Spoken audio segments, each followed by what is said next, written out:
Getting it hot away. Southern T back with another EP.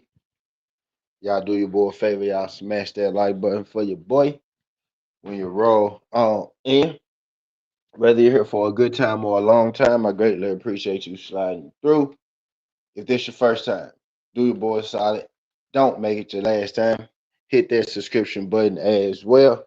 We talk this good MMA, boxing, sports, parlays, predictions every single day, and not just today, man. We're here for a Dana White Contender Series watch party right now. We are on a little early because what we go do, right? What we like to do, we come on a little early to get you through the boring part, right? And we also come on a little earlier to break down the fights. Dana White Contender Series they be a little late, with the method odds and whatnot with the method odds and even the odds sometimes, right? They be a little late.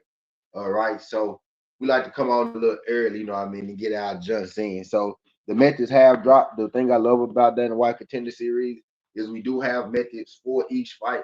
And you need them sometimes, right? Because a lot of because sometimes the money line picks aren't the greatest. They have certain fighters to where we pretty much know that they're probably going to win this thing. Right? There's a couple fights on here where it kind of feels like that as well. It's a fight, right? So nothing is 100% guaranteed, right? But there are some fights on here that kind of feel like we know who they want to win these fights. You know what I mean? At least, right? We go get into it. And also, man, I'm gonna drop a video, right? It's a bit of a it's a betting strategy video, right? It's a method video, it's a system video, right? It's a one of the systems that I use for my own personal bets, how I'm able to make, the bets myself. You could use it for singles, right? But the particular video that I'm putting out, it is for parlays. But you can use the same methods for single. It don't matter whether you single it or parlay it. Right? It actually works better for singles because singles are one thing, right? But it's like it's a parlay system. It's a single system. Just a method to get you where you need to go. Right, on how you actually break down and dissect. Rather it's a fight or rather it's a game or something like that. You could use it for multiple sports too. What I did was I used it for the Dana White Contender Series, right, that we're about to watch tonight. So after Dana White Contender Series, I'm going to come on. I'm gonna try to do it as swiftly as possible. I'm gonna try to get it within 8 to 15 minutes, right? But I'm gonna come on after and I'm gonna break down how we get to high probability, low probability. What's a good bet? What's a bad bet? Right? How numbers sometimes they could lie to you and tell you that a bet is good, and how sometimes a number could lie to you and tell you that a bet is bad. You know what I mean? When it's really not. But the next video that I'm gonna drop tonight, probably gonna be late tonight. Right? I may end up doing it tomorrow morning. Right? Who knows? Y'all know how I do it. Sometimes I'll put a video up and I won't do it. I'll put a live up and I won't do it. To the next day, it'd be like that sometimes, right?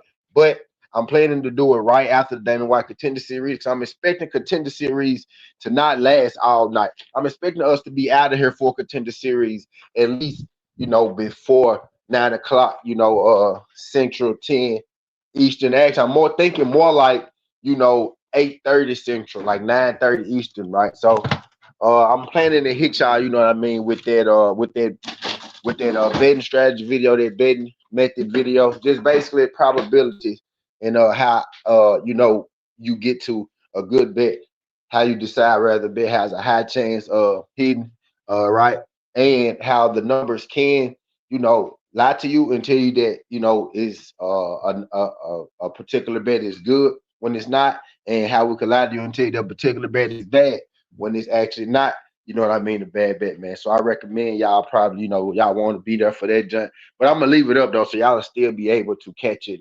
Actually, I may make it members only after. May let it stay up. I don't know now. I'm gonna leave it up though, because I want more. I want it to kind of get going in the algorithm.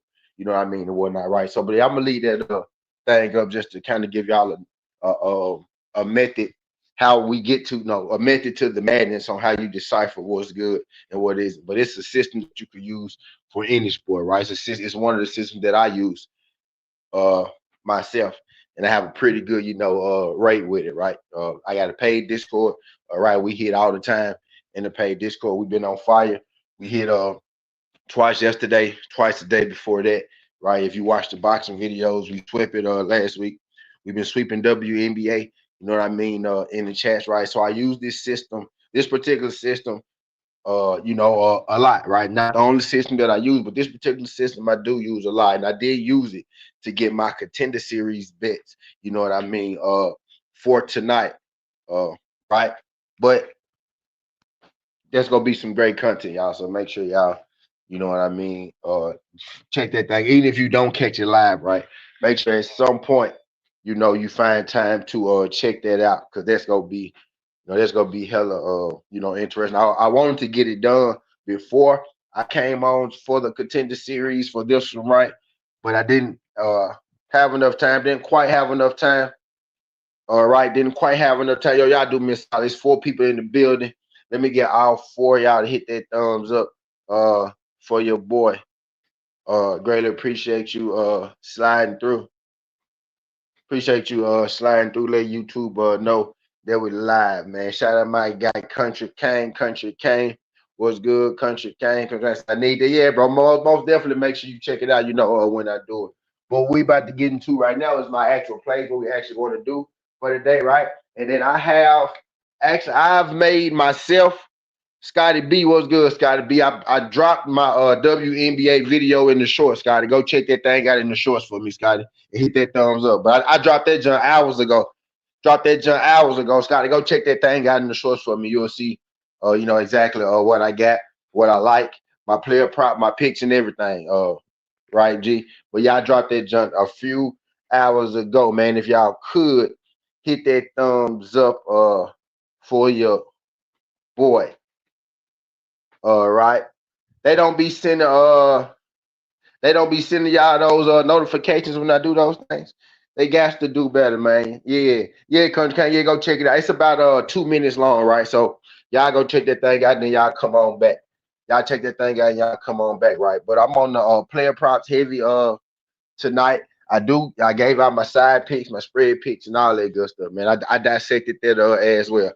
Got to make sure I stay on my P's and Q's when it comes to that W, man. Them W fans, they be aggressive, man. They be aggressive. They're aggressive when you're right.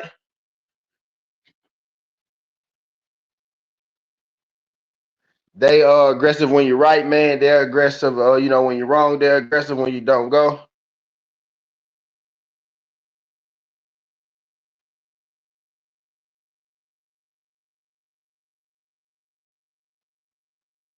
My bad. Greedy money.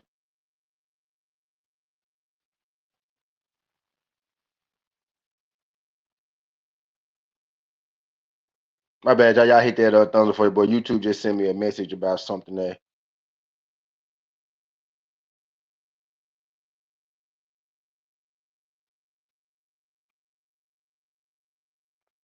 They just sent me. They say I gotta agree with the terms, or they snipping my shit. So I'm agreeing with the terms. They got some new terms. They say it's starting soon. I gotta accept the terms, so I'm accepting the terms. My bad, y'all. But yeah, man. I dropped the WNBA chits and shorts, man. Y'all go check that out. Most definitely got to get that out, man. That WNBA fan base, they're aggressive, man. They be asking for this shit. And shout out to the WNBA people too, man. Y'all be keeping me going. They not the boxing fans a little off right there, a little weird, man. Like the other fan bases though, like the MMA fan base, the WNBA fan bases, man, they don't have no problem. You know what I mean? Showing the guy, dropping comments, showing the fam love and whatnot, man. That's really what keep content creators going, man. When people actually value what you're saying, when they actually come check out to see what you're saying, right? Whether it's your live streams, whether it's your shorts, you know what I mean? Whatever you're doing, your videos, right? But when people actually value what you're saying, they're coming like I made some days I don't even be about to make a video, then somebody will ask me, T, man, what you think about this? I'm like, man, I might as well go ahead and make the video then. So I'm going to be answering 27 individual questions, right? I might as well go ahead and put the video out like I supposed to did in the first goddamn place. All right. But I digress, man. Let's go ahead and get into what we like, you know what I mean, for this card right now. I actually got 3 different bets on this, if y'all heard me correctly. Like 1, 2, 3. Yeah, I actually got 3 different bets on this, right? One is plus 582, the other is plus 207, and one is minus 114, right? So I got a minus 114, 5 leg, a minus 207, 5 leg, and a plus 582, 5 leg. And then I'm gonna do, you know, singles as the as the day go on, right? Like in the first fight, I think is Kuhlman, right? I'm actually going Kuhlman sub, right? That's what we're here for, like the method pick. I'm actually going Kuhlman sub. Let's get some camera time, man, y'all. Let's make this happen. Let me fire up the blunt, man, because it's fight day, y'all. We got it's fight Tuesday. Fight Tuesday, like Fat Tuesday. It's fight Tuesday, y'all. So let's go ahead and get together. But yeah, man, I do like Kuhlman sub. Right, you know, I am on Kuhlman sub in that first fight. I think Kuhlman is the first fight. You know what I mean, on the card, right? But I do like Kuhlman sub to start the card. I'm gonna tell y'all exactly how I got to that, right? In that video where I break down after this. What I really want to do is, right, I want to have a highly successful show tonight, a highly successful betting show. I'm gonna drop all of the bets. I'm gonna drop the 3 parlays in here. I'm gonna drop, you know, my singles in here, right? What I want to do is have a highly successful show, you know what I mean, tonight, and then go to, you know, the method thing and know how proven, right? Even though I do this all the time, I can have recently proven that this method works, right? So I say, you know what, it ain't gonna be so bad that I ain't gonna be able to get it out before the fight card. I just put it out after the fight card, and I use the fight card, and then y'all will be able to see how I got to where I got and how it actually, you know, worked tonight. If it worked tonight, right? If I don't work tonight, right? You know, nobody's 100% with this, right? But I guarantee you, over the course of time, if you do this, you're guaranteed to see profit. I promise you, guaranteed to see profit. I do this shit every day. Been doing it for years, right? You know what I mean? You're guaranteed to see profit. But I digress, man. But let's get to the breakdown of the 5 fights so I can tell you the methods, right? I almost pick flipped, y'all. I almost pick flipped my underdog pick, right? Tommy P. Paginati. I almost pick flip to Malumbo, right? I'm still debating if I want to pick flip to Malumbo or not. I'm really thinking about it, right? I almost pick flip. But the bet in that fight, right? I'm not gonna pick a side anyway. I got a method in that one as my final pick, right? But I did almost pick flip in that one, right? Still kind of debating whether I am or not, you know what I mean? But the bet, we not gonna have to pick a side no way, right? So I digress. But the first fight of the night, man, we got Joseph Kropshot, right, versus John Kuhlman. I'm going with John Kuhlman, and I'm thinking John Kuhlman submission, right? John Kuhlman submission is actually plus money, it's plus 240. I think it's absolute crazy value on that. Now he could sneak a knockout in there. Where my water? Let me get my water bottle. Now he maybe could sneak a knockout in there. Actually, y'all, I'm gonna give y'all a mini. It's gonna be a mini show. It's gonna be a mini show right now of what y'all gonna see. And I'm actually go ahead and explain to y'all how I came to this. Right? I might as well, right?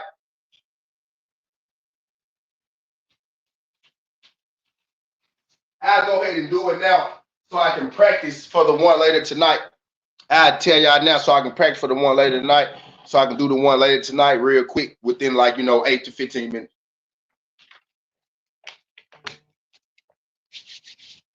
But okay. Right, so I got John Kuhlman for the win tonight, and I got John Kuhlman to win it by submission. Kuhlman's opponent is 8-3. John Kuhlman is 10-0. John Kuhlman has won 7 out of 10 of his fights by submission, right? So we on Kuhlman submission. The numbers say 7 out of 10 of his fights he won by submission, right? So that's a 70% rate, right?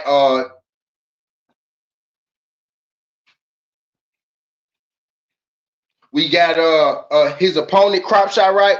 Kropshot has 3 losses. He has 4 losses if you count a recent grappling match that he had, right? Which he got submitted. And that's important because he got submitted in this grappling match.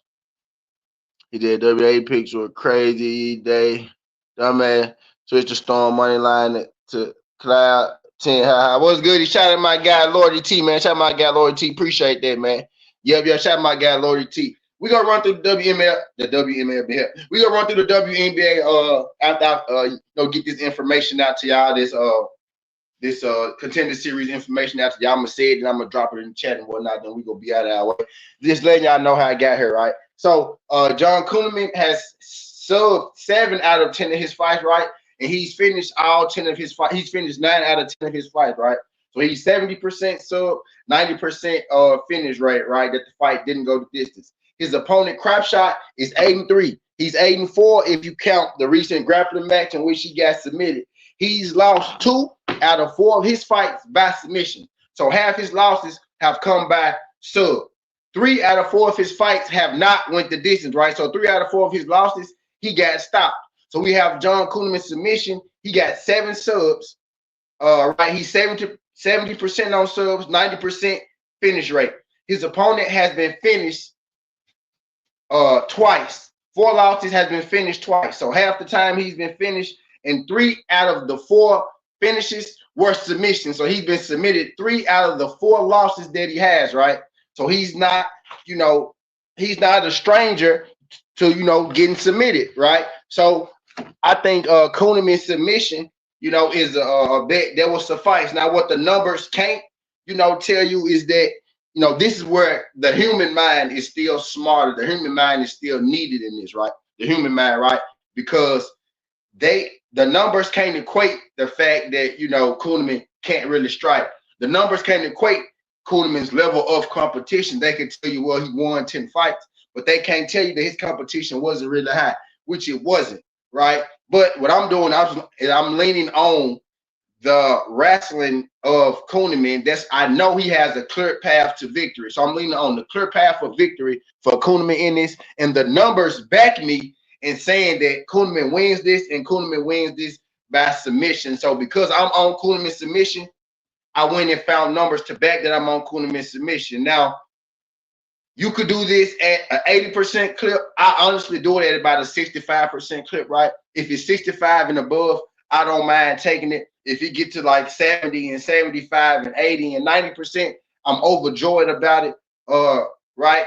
Now I say 80%, but also it can be skewed a little bit, right? Because your percentile can be off, but the number can actually be right. When you got a smaller sample size, the percentage could be off, but you could still have the majority of it on the green side where you need it to be, right? If something is 2 out of 3, that's 66%, but it's still 2 out of 3. It's majority, right? So it's not 80%, but it's still majority. It's just a smaller number, right? You know what I mean? So it can be skewed. And if something is 1 of 1, then it's 100%. But that don't mean that it's 100%, right? Because it only happened 1 time. So the number can read, oh yeah, 100% of the time this person got stopped, but he only got stopped 1 time, right? So they can skew the number as well. You know what I mean? So you still need that human. You still need that human. Is STI? Yeah. You still need that human. That human brain. That human mind. That human logistics to say, well, because you are actually smarter than software, internet. You actually are smarter. You might not get it as fast, but if you sit down, you can figure out everything that thing can figure out, right? You know what I mean? But I digress. Maybe we're not. They figure it out faster, but the human brain is just as smart. A focused human brain can do anything in the world. We created fucking AI. So you can't tell me we're not smarter than some shit that we created. But anyway, I digress. Maybe not as quick, but you are smarter. But I digress. Let's get to the next fight, right? So Kuhneman fight. So Kuhneman for the win. Kuhneman on submission is the bet. And Kuhneman fight in the fight not to go the distance. It literally checks every single box that you could check, right? So fight to not go the distance is the best bet in that. Kuhneman sub has great value on it at plus 270. That fight to end in submission, right? Let's get even deeper into the numbers with Kuhneman and what's his name? I don't want to butcher his name for y'all. Let's get even deeper, right, into the schematics with Kuhneman and Crop Shot, right? So fight to end in sub is plus 105, right? So that gets you the plus money. Southern T, what you mean? All right. So fight to end in submission. Crop Shot has 8 wins, 3 losses, 4 losses if you count the grappling match, right? 7 out of 8 of his wins come by submission. 7 out of 8 of his wins come by submission. Is the guy that we lost. 7 out of 10 of Kuhlman wins come by submission, right? So you have 7 out of 10, then you have 7 out of 8, right? So you got 14 out of 18 wins between these two fighters come by submission. The fight to end the submission is plus 105. So the fight to end the submission actually has hella value on it when you consider the fact that 14 out of 18 times these fighters are ending their fights by submission, right? So the number actually checks out for this fight to end in submission, right? You know what I mean? So fight to end the submission is also a bet that I like in this. It hella checks out. Fight not to go the distance completely checks out, right? Because you don't even need a sub. You just need to fight not to go the distance. Either fighter can win.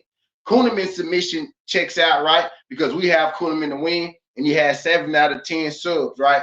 Fight to end the submission checks out because 14 out of 18 of the wins between these two guys, the fight ended in submission. And when you count the losses, right, the number goes up to 14 out of 22 of these fights have ended in submission, right?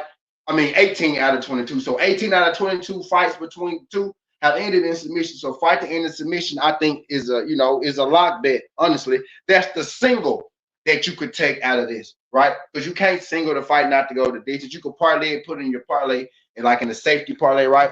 But you can't single minus 600, minus 800, minus 1500, right? You can't single that.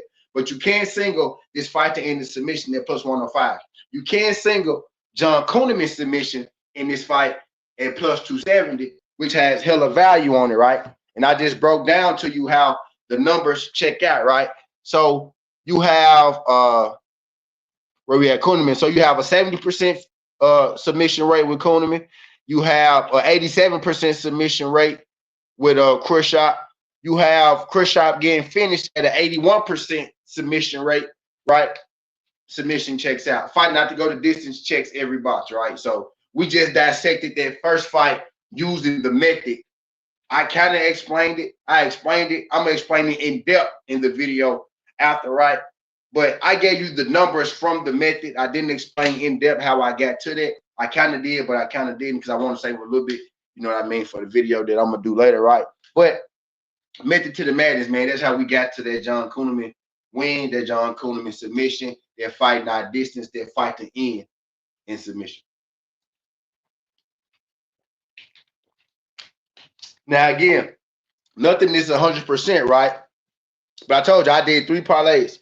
In one of these parlays, I have the fight to end in submission.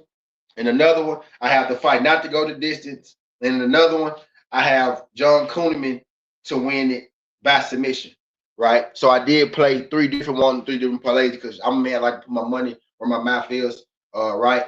I put a half unit on each. Right? I put a half unit on each. One parlay is 582. Other one is 207. The other one is minus 114, which we're about to talk about right now. I'm gonna drop all 3 of them in the chat for y'all, before this contender series start. If y'all remember, I hit about 7 straight contender series bets straight last year. If y'all remember, I hit like 7 straight, right? So we just trying to keep that up. And the year before that, I think I hit like Case Savoy was up here with me then, right? We hit like 8 of them straight or something like that. We missed like the first 2. And then we ran it all the way up until the last week. You know what I mean? So that was great contender series run for us last year. All right. But I digress, man. I digress. So Kuhlman for the win, Kuhlman submission, fight not to go the distance, fight to end the submission. Take whichever one of those you want, parlay it, single it. Think all those suffice. The numbers back it. The numbers back it too. So let's get to the next fight. And at the end, I'm gonna drop all of this in the chat. I'm gonna drop all 3 of the parlays in the chat for y'all at the end of this. Y'all hit that thumbs up for your boy, right? So the second fight, we got Malumbo versus Tommy P. His name is Padjarullo, right? But I like calling him Tommy P. Padjarullo, right? Padjarullo, Tommy P. So when I say Tommy P, I'm talking about Padjarullo, right? So we got Malumbo, and then we got Tommy P. Padjarullo. I picked Padjarullo initially as my dog pick, right? the more I sit on it, the more I think about it, right? I'm kind of leaning Malumbo to land something big on Tommy. Tommy likes to lead with his head. Like he's a good striker, but he likes to lean forward. Like he gives up his height. Like he likes to lean forward and shit. You know what I mean? Like this is literally how he fights. Like he likes to lean forward. Like he leans forward with his shit. Like throw his jab. He lean like, and I just feel like Malumbo is going to be able to. I feel like Malumbo is going to be able to, you know, crack on him, man. I liked his odds, but you know, a little money has come in on Tommy, if I'm not mistaken. At least he did a little earlier, right? You know, these lines be flipping like crazy. So actually, more money has come in on Malumbo as of it's about what and what minus 158 minus plus 134. That's about what it was just there, right? So it moved up a little bit, moved down a little bit, but now it has settled back in, right? So people are pretty much set on what their fight 50-50 fight. The numbers completely check out for that fight not to go the distance, right? The numbers also check out for that fight to end the knockout. Tommy P has 8 out of 10 of his fights ending by knockout. 8 out of 10 of his wins to end the knockout. Right, and he has 10 out of 12 of his fights to not go the distance, right? So his fight is not going the distance at a 92% clip, and he's knocking people out at an 80% clip. Is Padre Tommy P. Right, you got Malumbo, he's 10-3. 6 out of his 10 wins are by knockout, right? So that's a 60% clip. And then you got 12 out of 13 of his fights not going the distance. So he's not going the distance. He's not going the distance at a 92% clip. You know what I mean? So that fight not to go the distance is a solid bet. Not worth a whole lot, but we're just talking about what we think is going to win. The numbers check out for that fight not to go the distance in the 90 percentile. The numbers check out for a KO in this fight, 80% and 60%, right? So you gotta love that 6 out of 10, 8 out of 10. These guys get KOs, these guys get finishes, right? So fight to end in KO, that's minus 155. That's actually a hell of a bet, you know what I mean? To play in this at minus 155, I think that's where you find your value at in this Tommy P, in this Malumbo fight. Fight to end the knockout at minus 155. Fight not to go the distance is a lot, y'all. And as far as a winner in this, man, I'm a little torn. Right, I'm gonna stick with Tommy P just because I don't actually. I'm pick flipping. I got Malumbo. I'm gonna take Malumbo to knock him out. I'm sorry, I'm gonna take Malumbo to knock him out. So I pick flip. But my bet is gonna be this fight to end in KO. Because I think even if Tommy P wins it, he wins it by KO. If Malumbo wins it, he wins it by KO. There's an off chance that Malumbo could submit him, but I think he's going for the KO. That's what he's been doing as of late. The last 4 out of 6 of his fights have ended in KO. Malumbo 3 out of 4, something like that, right? Got a nice little ratio as of late. He's been knocking guys out as of late, right? So fight to end the knockout is the bet, and Tommy P and Malumbo, right? But Malumbo by knockout is the pick, right? But that fight not to go the distance, lock it up. That fight to end the knockout, lock it up. And we're going to lean Malumbo in that fight on the pick flip. And we're going to lean Malumbo in that fight on the pick flip, right? But fight to end in KO, fight not to end in knockout. The bets that I got in that fight, right? I got one parlay. I got a fight to end in knockout. On another parlay, I got the fight not to go the distance, right? In that I didn't pick a side winner on that one yet, right? On that one. So I might end up doing it live. Or you could play that fight to end in KO by itself, minus 155. So there's 2 singles I gave you, plus 105, fight to end in submission, plus 155, fight to end in KO. I also, we like Kuhneman submission in that first fight. I'm not as confident in who's getting the KO in this second fight, but I am confident in the KO. So fight to end in KO in the second fight. And I told you the numbers and how they check out. Right, the KO ratios and whatnot. 80% clip, 90% clip in that percentile, right? It passes the minus 250 odds, and it passes the 80%, percentile, right? The 80% clip, right? That we're looking for that. No less than minus 250 odds, and the 80% quintile for your parlay bets, and you'll tremendously increase your parlay bet winnings if you stick to that. No less than minus 250, and make sure that the numbers are checking out in the 80 percentile. If the number is smaller, 2 out of 3, it's gonna be, it ain't gonna check out in the 80 percentile, but they still in actuality checking out in the 80 percentile because it only happened 3 times and twice it checked out. So it's 66%, but it's still majority rule. So it's up to you as a human. That's why I say you are smarter than the actual number in the AI, because the number can say it's not in the 80 percentile.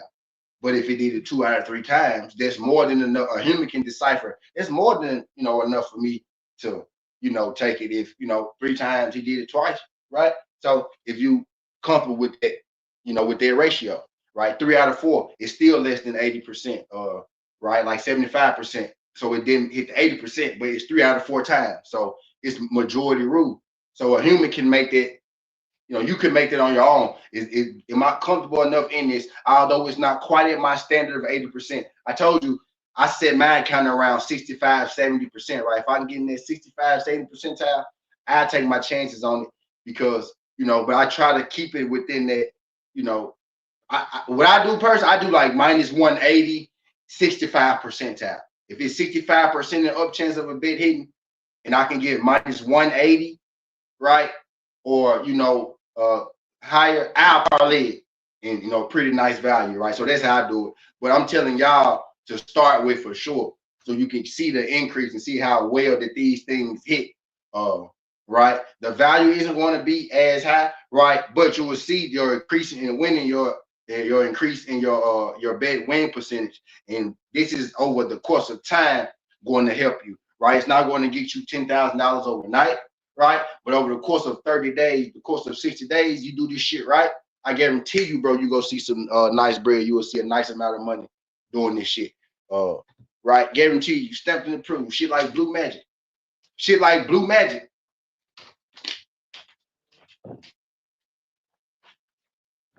Shit like blue magic. Stepped in the proof. But I guarantee, man, let's get to it. Let's get to the third fight, right? So first fight to end in submission, second fight to end in KO. We got Kuhneman submission, and then the second fight, low confidence pick, Malumbo KO, fight to end in KO, high confidence, fight to end in submission, high confidence, Kuhneman to win by submission, ultimate value at plus 270. Both of those fights, not to go the distance, check every single box in the world. You can't miss it. It's in the 90 percentile. So let's get to the third fight. Let me fire this blunt up. Let me go get my blunt, man. I'm talking too much. Let me go find my blunt, man. Hold on. We're on the third fight. We're on the third fight now.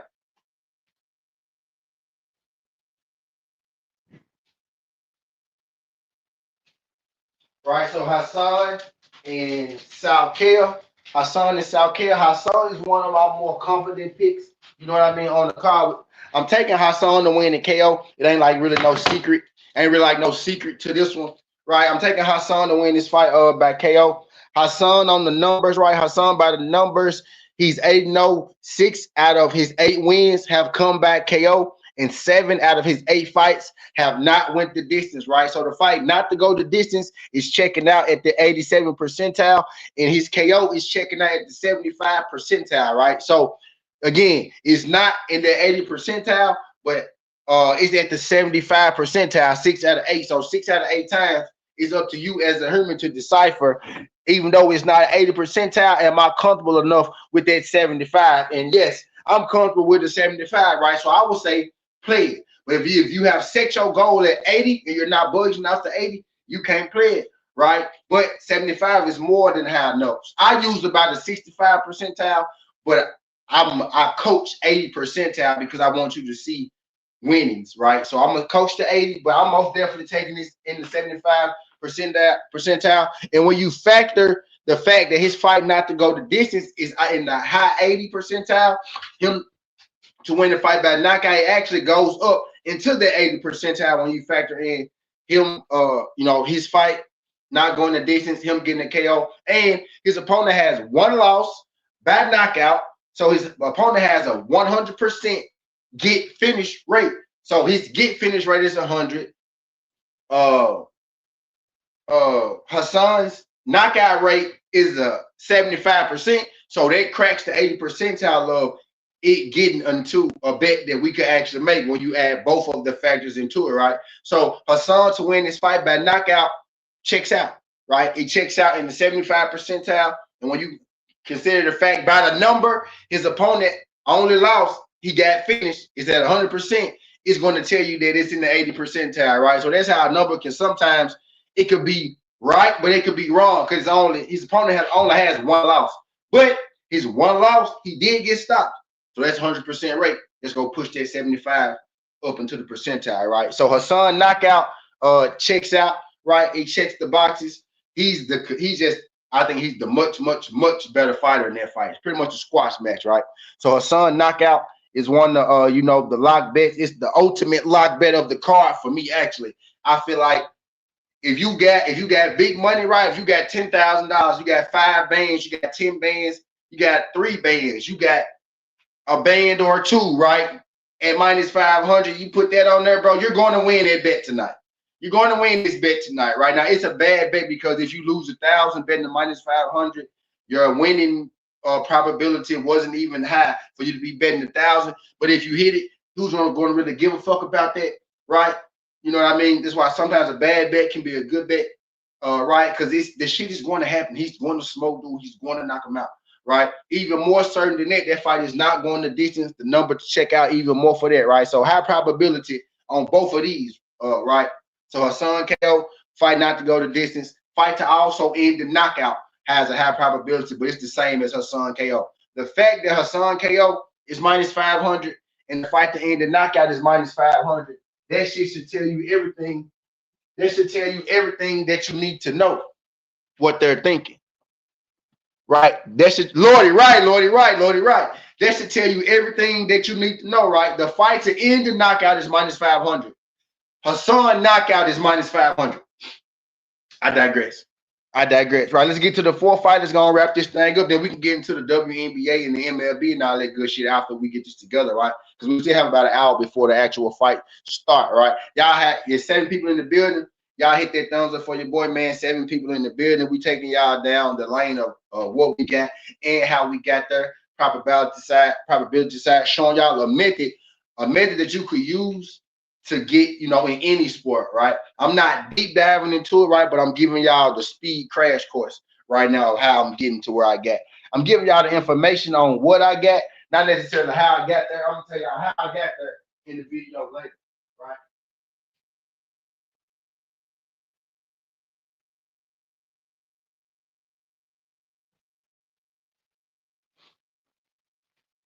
My bad, I had to go and get my charger, right? I had to go and get my charger. But y'all hit that thumbs up for your boy, man. Y'all hit that thumbs up for your boy.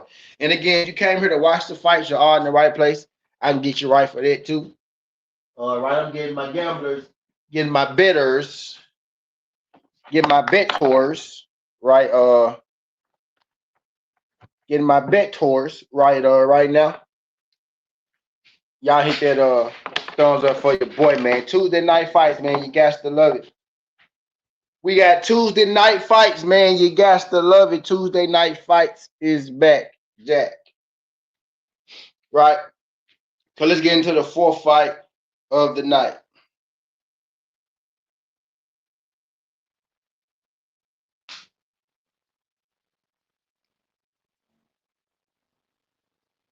So let's get into the 4th fight of the night. Put my joint on the charger. And I think this 4th one was the hardest one for me to pick. It actually was the hardest one for me to pick, right?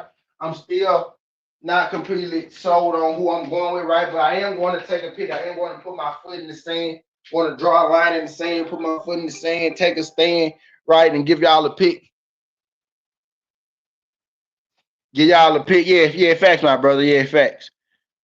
Okay, so we got Escarrega versus Al-Shagar, Al-Shagar, Al-Shagar, Al-Shagar, Al-Shagar, Al-Shagar. All right, we got Escarrega versus Al-Shagar. Okay, so the numbers say, right, this fight not going the distance, right? Al-Shagar. Wait, let me find it. Did I write this down? Number.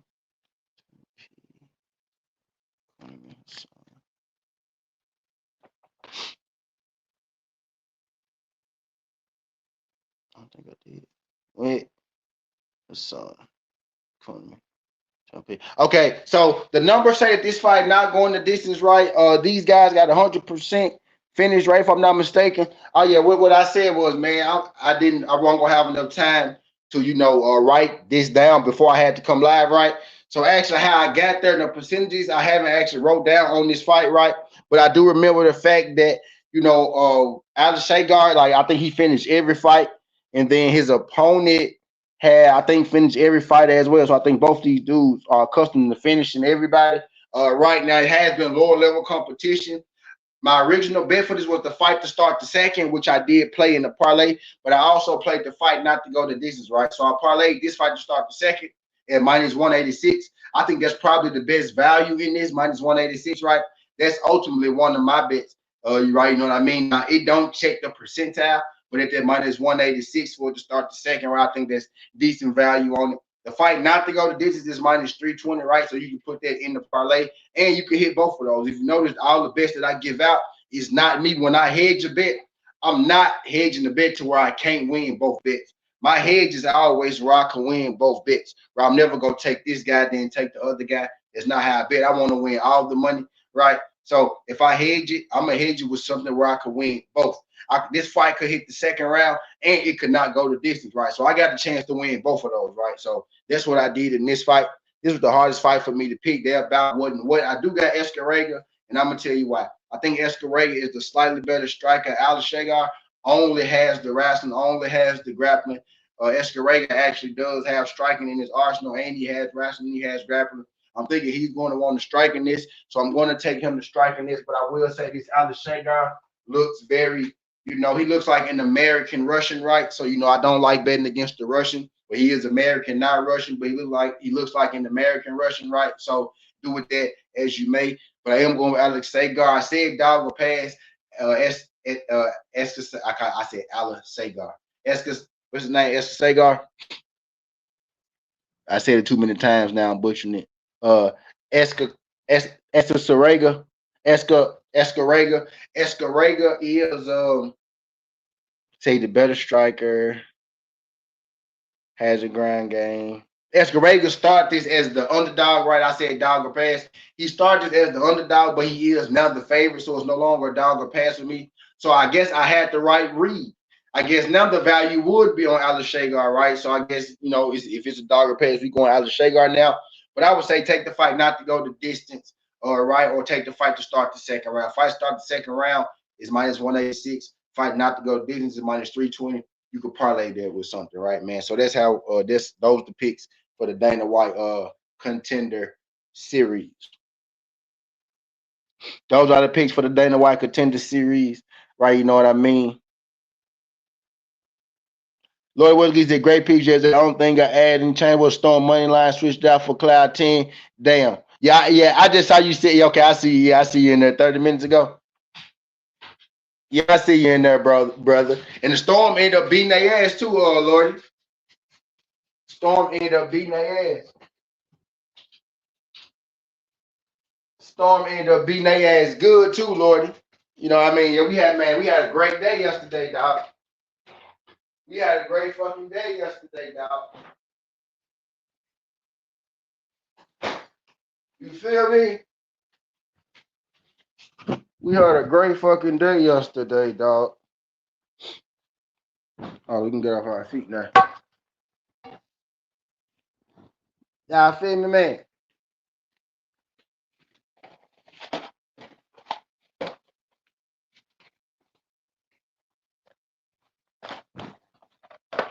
We can get into some other sports. Y'all want to get into the other sports, right? Or if y'all want me to drop them junks in the chat, let me know. I'll drop them junks in the chat.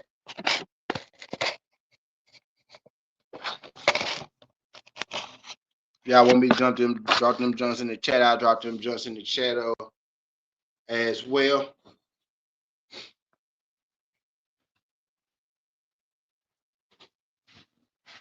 But yeah, we got to come on. We come on a little early, get the countdown, get our picks and shit out the way to get ready.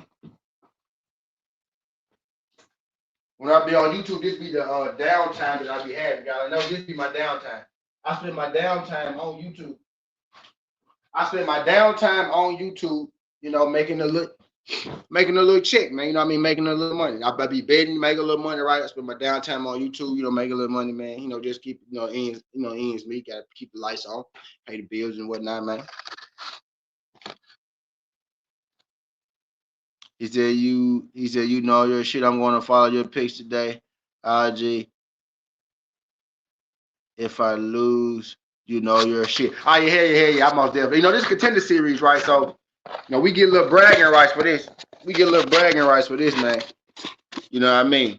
But yeah, the value plays today, right? The value plays today is the fight to end in KO, the fight to end in submission, Kuhneman submission.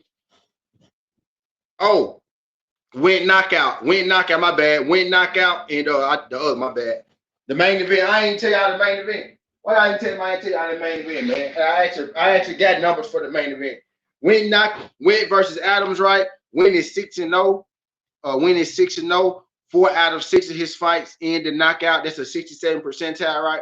So it's 4 out of 6 at 67%, right? But 4 out of 6 times is more than enough for me, right? His fight not to go the distance is at an 83 percentile, 5 out of 6. He only had 6 fights, right? So his number can be a little skewed, but those are extremely high rates. 4 out of 6, 5 out of 6, 66 percentile, 83 percentile, and only 6 fights. You know, so that's how a number cannot necessarily meet the criteria at 67%. But 4 out of 6, a human can decipher that it's not 80%. Right, but that's more than enough reason, you know, for me to take a guy, right, 4 out of 6 times, right. So it's up to you to decipher whether, you know, it don't meet your 80%, it meet my 65%, right. Don't meet your 80 that I'm telling you, you know what I mean, but it meet my 65 because I've been doing this for a minute, right. So I didn't make it in my mind that I'm cool with a 65% chance of winning, right. I take that, right. But when you factor in the fact his fight not to go the distance is at an 83 percentile. Can't beat it with a stick, man. So Wint KO in the main event as well. Fight not to go the distance, checks all the boxes. Fight to end in KO, checks the boxes, right? So if you go fight not distance, you go all 5 fights not distance, that'll get you to minus 114.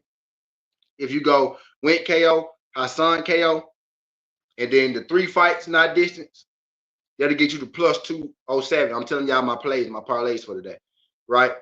And then if you go fight to end in KO, fight to end in submission, Hassan knockout, Wint knockout, and Escaraga not Alishay and Escaraga not to go the distance, that'll get you to plus 583, right? So I did all those parlays.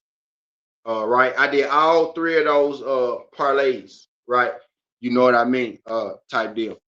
So money line is whack on Wint Hassan right there. The favorites, yeah, they are, man. They are. That's why I just broke down. I broke down exactly what I'm gonna do. I'm taking both of them by knockout. Right? I don't think the fight's going the distance. I actually think both of them go get the knockouts in the first round if you want to get even deeper into it, right? But I got both of them by knockout parlayed up. I think those are the 2 best bets of the night, right? Both of those guys will win by a knockout. If you take all the fights not to go the distance, that'll get you to minus 114, right? And I just told y'all, you know, how I broke it down with you know, with my lays. I got 3 parlays. on that thing. Right. I just explained it. The first 40 minutes of the show was me explaining, you know, the fights. I pretty much just did a fight breakdown the first 40 minutes of this show, right? Just did another fight breakdown, gave out my method picks, how we got there. But yeah, I got both of those guys winning by knockout, though. If that helps you. If that helps you any, my brother. I got both of those guys winning by knockout. And I got Kuhneman fight ending in submission. And I got Tommy P and Malunga ending in knockout. That's plus 105, minus 155. You can put those 2 together if you want to. Fight to end in submission, fight to end in knockout. So the first 2 fights, I think are the most valuable plays on the card. And then I think you got 2 locks, 2 value plays, and then you got 1 parlay buster, right? That's how I see this card, right? I see 2 locks, 2 value plays, and a parlay buster. That's how I view it. Just from a betting aspect, that's what my eyes are telling me. 2 value plays, 2 locks, and a parlay buster. So the thing with betting is avoiding those parlay busters. All right. But I do think all of these fights probably not go the distance. And the one that I think may end up going the distance, I got to start the second round in the parlay at minus 186, right? So still pretty decent value. You know what I mean? Now that I'm finding out, let me see how many of y'all came through here now that we got a little time. Take a load off 5 feet. I did the plays word of mouth today because, and after this, the methods that I use to get y'all where I got you, we're going to see how good it worked today right now. I use this every day. This is the same method that I used yesterday on my WNBA, right? I use this method every day. It's one of the methods that I use. I do apply this method to every bet that I make. Rather, this is the final method that I use. I do this method with every bet that I make, right? So the method that I'm going to teach y'all tonight, all right, I kind of just gave you a speed crash course of it. The method I'm going to teach y'all tonight, highly useful. And it's really more so about having discipline in yourself to make this sports betting work for you, right? Not necessarily trying to get it overnight. You know, we love those big grabs, and sometimes we get those big grabs, right? We're going for a big grab tonight. What I do is I make what I think is a lock. I make one with nice value, and then I make one where this shit should happen. You know what I mean? Jan Adams, what's good, Jan? Appreciate you sliding through this thing, man. If y'all could hit that thumbs up for your boy, man, whether you passing through or you making it do what it do, man, whether you're here for a good time or a long time, man. Appreciate you sliding through. 6 people in the building. Can I get all 6 of y'all to hit the like button for your boy? I don't know how many likes I got right now, right? But if you're in here right now, man, if you're in here right now, stop for a second. Stop what you're doing for a second. Hit that thumbs up, man. Get us going in the algorithm. Dana White Contender Series. Every MMA content creator in the world about to be on for this. So y'all help us get going in that algorithm as well, so they can see us in the world and what we're doing over here in my small corner of YouTube as well. All those big dudes and shit, they know me, right? But they're not gonna mention, they're not gonna speak my name, man. But you know, they know. We do our thing over here, man. So y'all just get us going in that y'all get us going in that algorithm, man. But every big He's a big week for your guy. Salute to you. CJ, what's good? Who you talking about, CJ? Big week for my guy. Who my guy, CJ? Who you talking about? Who you talking about, CJ? Big week for your guy. Who my guy, G? Who you talking about, CJ? What's goody, CJ? Who my guy, CJ? Troy Isley? Talking about Troy Isley, G? Who you talking about? Talking about Troy Isley?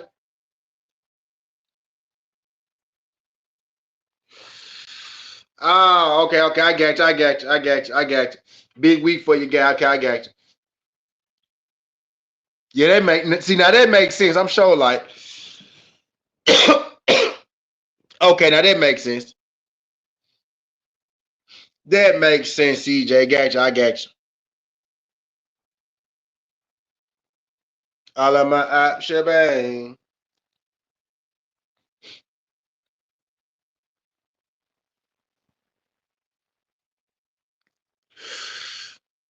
Secrets I know got you stressed. Y'all hit that thumbs up for your boy, man. Y'all hit that thumbs up for your boy, man. Let you know when the hour go. Shout out to my guy Warren Adams, alive since 1990. Alive since 1990, Jack. Matter of fact, let me drop this.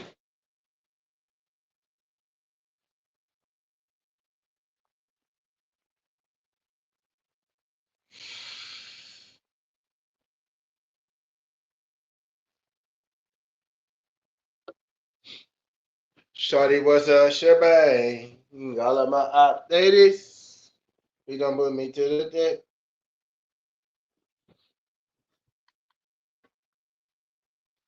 I keep forgetting my phone not charged.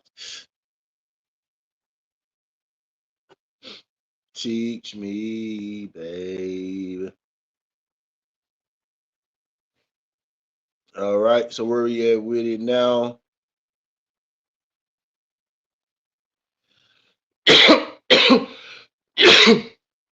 Where we at with it now? Okay, I got all my plays in. I got all my plays in for that. Except my MLB. I ain't got my MLB in. I ain't got my MLB in. Let me bring y'all a little closer. I ain't got my MLB in, but I got the rest of them in though.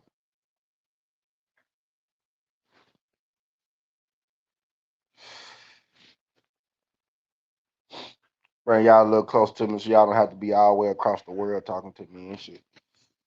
Actually, I'm putting y'all back across the world.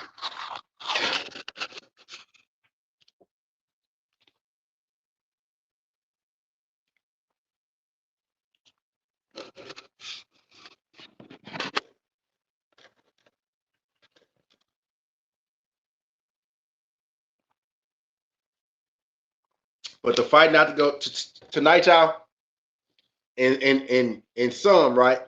The fight not to go the distance in each fight, in all 5 of the fights, that checked the minus 250, 80 percentile box. Now let me explain what that is.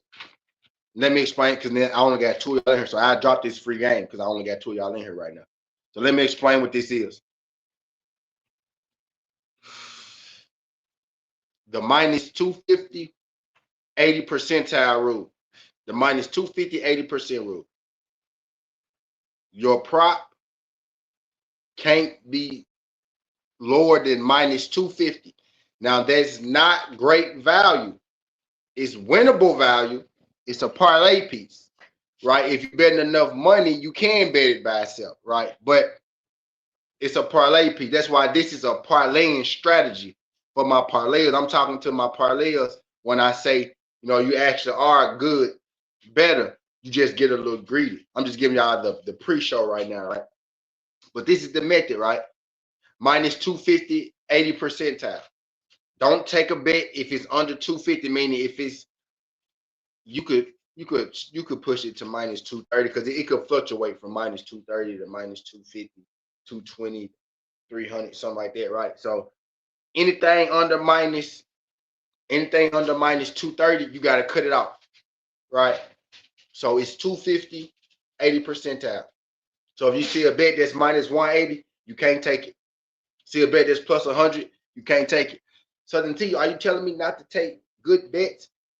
For this method, for this process, yes, I'm telling you not to take lower odds bets. I'm telling you not to take minus 180. I'm telling you not to take plus 100. I'm telling you not to take, because once we get to the end of the process, we should be in the plus money. We should be close to even money. We should be close to the standard, minus 110, minus 115, minus 120. We should be close to the standard at the end of the process, right?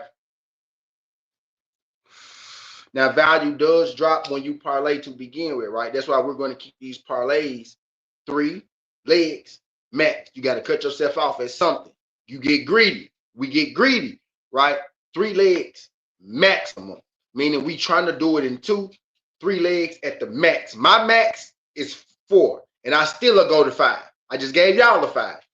So my max is really 5, but I say 4 because I don't want y'all to be out here just doing everything I do, making 5 and 8 legs, 10 legs, and shit like that, right? But my max honestly is 5. If I get past 5, I'm like, yeah, I really stop it at 5. Deep down, my max is 5. That's really my max 5. But I'm gonna say for this video purpose, our max is going to be 3, right? I've been betting for years, right? This method is to get you to win more, to get you, to get some wins. So we go stop it at 3. We're not going past 3. We don't want it to get to 3. The max is 3, all right? So the odds can be less than minus 250, and what your betting has to be in the 80 percentile. So if it don't equate to 80%, you can't take it either, right? That's your cutoff number, 80%. In the beginning, start at 80. That way you can really see yourself start to win, right? So start at 80%, start at 3 max, and then you can work your way up to 4, 5, 65 percentile and shit like that, right? But in the beginning, just so you can see your wins pick up. If that thing don't check out 80%, if you got more than 3 legs in your parlay, you can't play it. Don't play it. I guarantee you, if you stay within that frame, minus 250, no more than 3 legs, I guarantee you'll win. Yo, if you can win half your bets right now, think about this. If you're parlaying 7 legs every day, 7 legs, 8 legs, 6 legs, and you're hitting half of them, 3 legs, just half. Not even for the people who only missing about 1. The people only missing about 1, y'all supposed to have hella money right now. Y'all probably do got hella money right now, right? But y'all supposed to have hella money off betting. But we get greedy. You know what I mean? Type deal, right? But if you one of the people who can hit, if you can hit half your bets, if you can make an 8 leg and hit 4 of them bitches, my boy, or my sister, you can win some fucking money. You could be an 80% better. You could be an 80% better. And that sounds crazy. Far-fetched. You could really hit it 80%. Ask my paid Discord. Ask my paid Discord. Now, whatever your unit size is and your budget is one thing, right? But we work with that too. Like, it's a way with that too. You just gotta stay disciplined in the rules and in the rules that we're setting in the 250 and the minus 250 80 percentile. And I guarantee you will see an increase. And it's not going to be an overnight thing. This is going to be 30 days, 60 days. You'll start to really, okay, I'm winning more bets. I'm winning more bets now. And you can't get impulsive. Don't get impulsive and bet it all at once, right? Stick to that minus 250 80%. I guarantee you, man, you'll see yourself increase. You'll see your bet winnings increase so much more, right? I had to learn that myself, right? And it took me 4 years. Don't let it take you 4 years, right? It took me 4 years to get the discipline of I ain't gonna try to be greedy no more. Right? I hit that fucking T.O. Lomachenko bed back in the day, and I've been trying to hit one of them joints ever since. Right, I actually hit one with Canelo and Bivol, but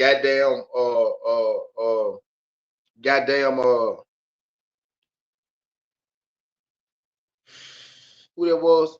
They fucking banned me, bro. They banned me, bro, because I won too much money on that. They fucking banned me. Who was that? Bro, I can't even remember the fucking people it was, bro, but they banned me, bro.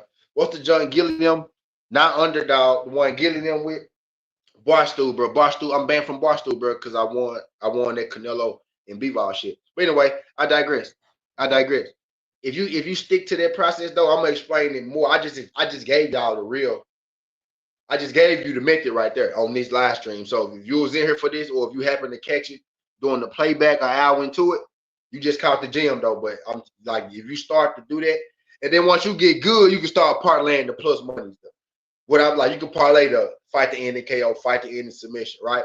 But right now, you don't even play that right now because the value on it is not minus 250, right? If you go parlay it, right? So it works.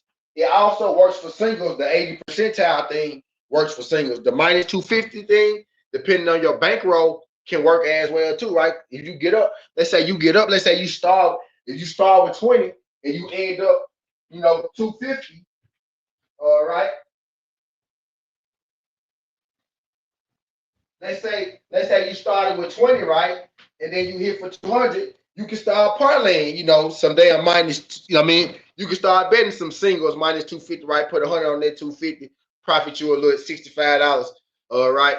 Bet the $65 on the 250, profit you 100, bet the 100 on the, you know what I mean? But anyway, just, shit like that. Just want you, get advanced with it, bro. It's really about being disciplined and sticking. Because most of the time when I mess up, because I make value parlays too. Most time when I mess up, it's because I get greedy. But I still end up hitting my lock bet.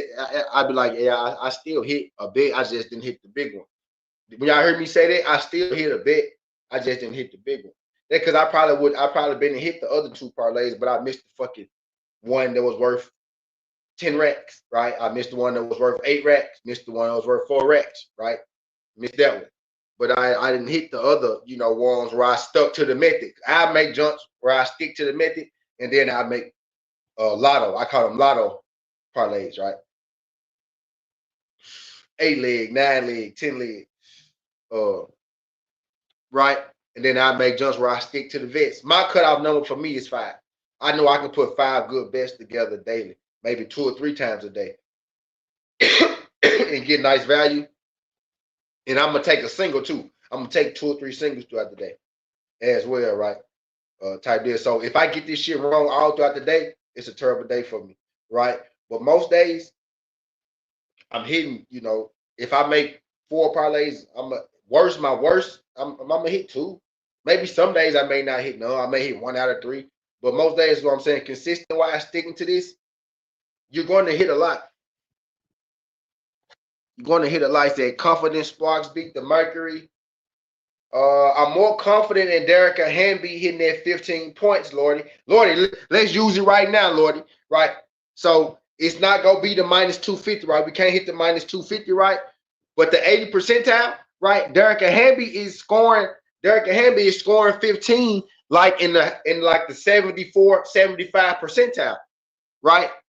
You know what I mean? So Hamby 15 at plus 110. She's scoring that in the 75 percentile, right? It ain't a minus 250. I say minus 250. That's to discipline yourself. But that bet, check out the box. That's a value bet. Take that bet.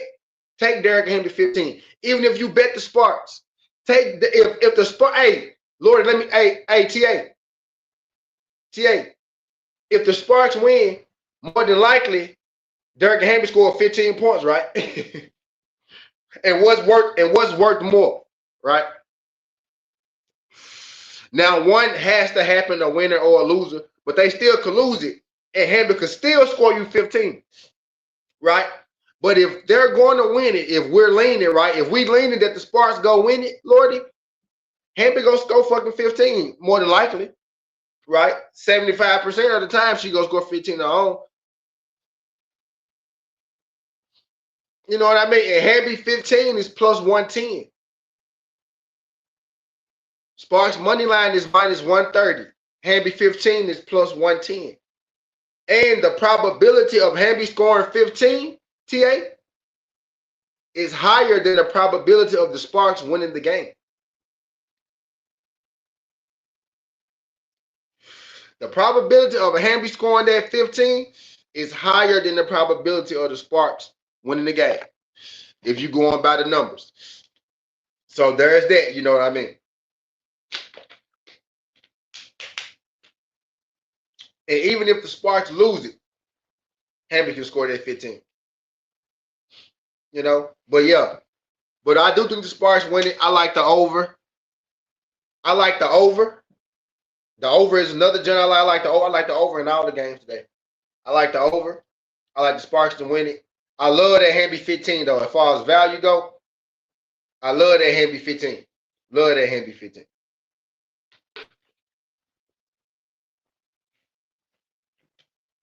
Love that Hamby 15.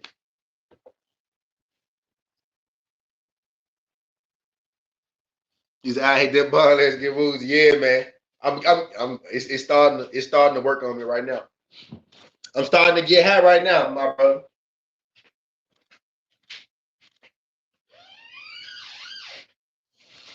It's starting to work on me now, my brother.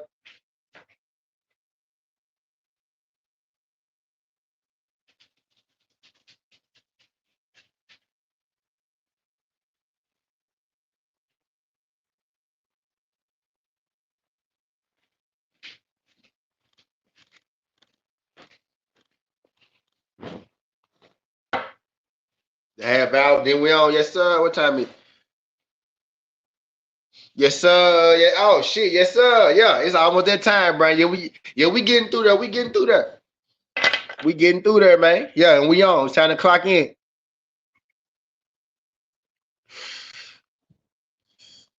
The one sport I ain't looked at was baseball. Just yeah, I haven't looked at my baseball today. That's the one that got me that I missed today. I need to look at that real quick before them games start. Let's check the baseball slate. Baseball got hella value.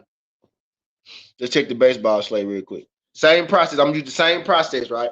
The same process I'm using baseball, the minus 250, 80 percentile.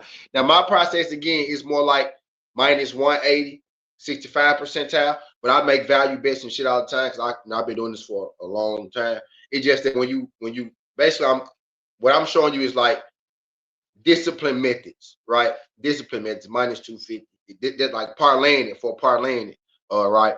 But I always hunt for your value. I always search for your value, of course, right? But yeah.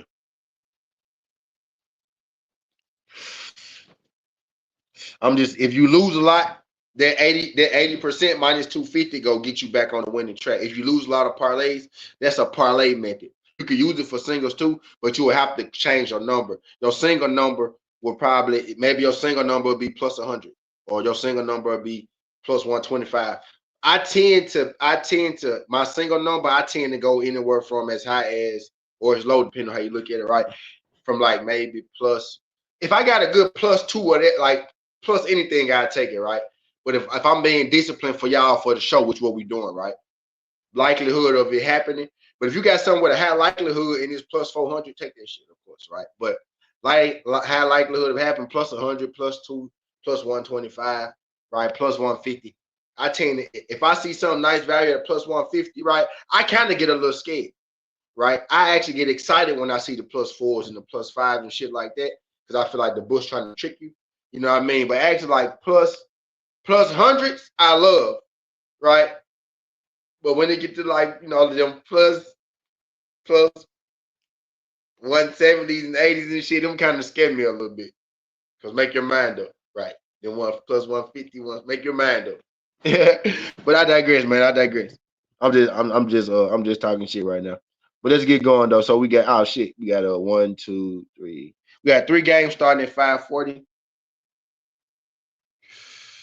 Guardians and Tigers. Anderson. So quick look at it. Oh shit. Detroit Tigers. Detroit Tigers. Oh shit. Oh shit. Oh shit. Detroit Tigers. Oh, Detroit. Yeah, Detroit should win that. I mean, Tanner BB ain't amazing, but Detroit is clearly the better team. What's the odds on Detroit? They probably terrible right now, huh? Detroit first 5. I might have to slide that in there real quick.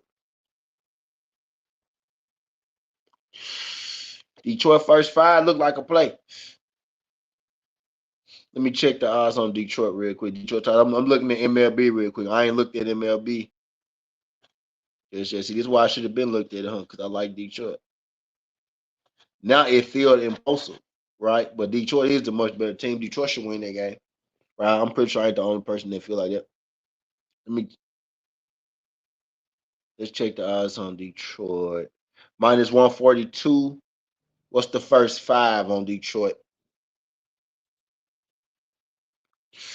The family reunion I'm supposed to be going to this week. Yeah, I probably ain't. Is in Detroit. I thought it was last week, but it wasn't.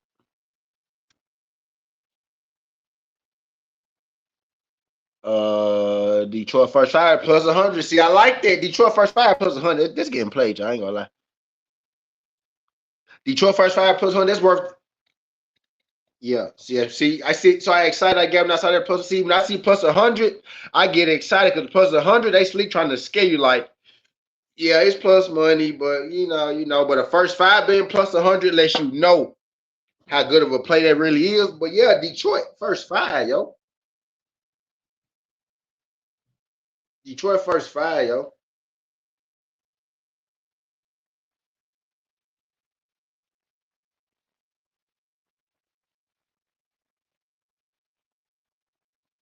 Detroit first 5. Let's keep going real quick. Let's keep going. We ain't got that long.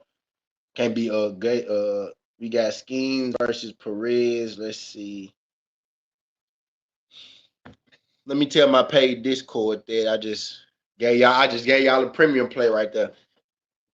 I premium that up quick though, but yeah, looking at 2 teams, man. Looking at the picture matchups and shit. Hell yeah, man. Detroit first 5. Detroit money line.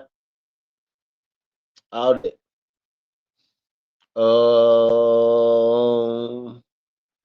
Paul Schemes is Schemes,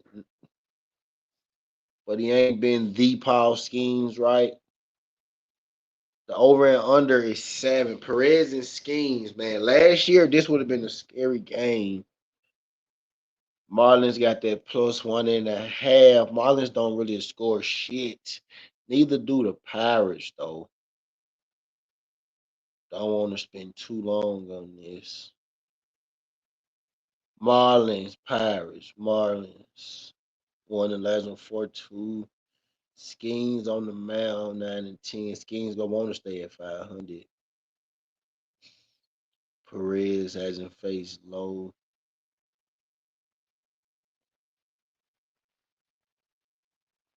7, that feels too low, man. Over 7. I like the over 7 in that. Not a lock though. I think Detroit first 5 and money line a lock. Detroit first 5 a lock. I think. I like the over the 7 in Marlins and Pirates. I think they'll be able to muster up 7 runs. I can see a 4-3 win, some shit like that. 4-3 will be a push though, huh?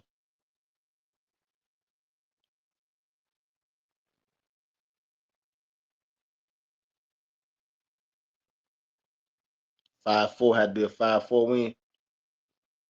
5 runs, 4 runs. Can they muster up 5? They probably won't be at. I don't know. I don't like that game. We'll stay away from them. Imanaga. What's the next 5:30 game? Cubs and Natties. Tigers first 5 block, y'all. Y'all lock that up. Now, if I'm following my -250 rule, I'm gonna follow my -250 rule now, right? And this for me, right? Tigers first 5 plus 100. That's a value bet. I'm gonna follow my -250 rule after I look at a couple of these games with the parlay, right? I'm gonna let y'all see. I'm gonna put it into action again for y'all real quick. And we're gonna see how that works. So we're gonna do it twice on this string.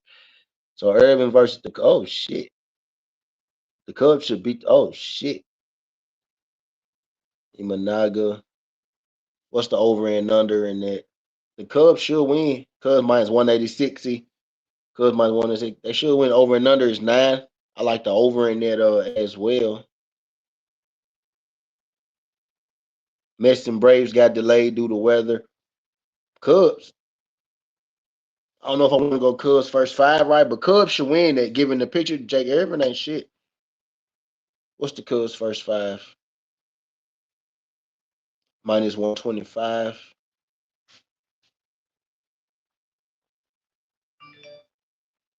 Cubs first 5. Did you say over 190 points for? Yeah, I like the over. Yeah, over 190. Yep, I like the over. I like the fever on the money line. I like the over. My parlay in that is Mitchell 20, Clark 15, Breonna Stewart 15. But yeah, I do like the over in it too. I like the over. I like the fever to win it. I like the overs in all the games though.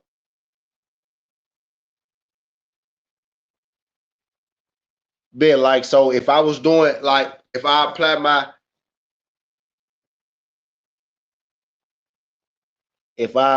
-250 80 thing to this, I will go Tigers +1.5. I will go Cubs +1.5 first 5.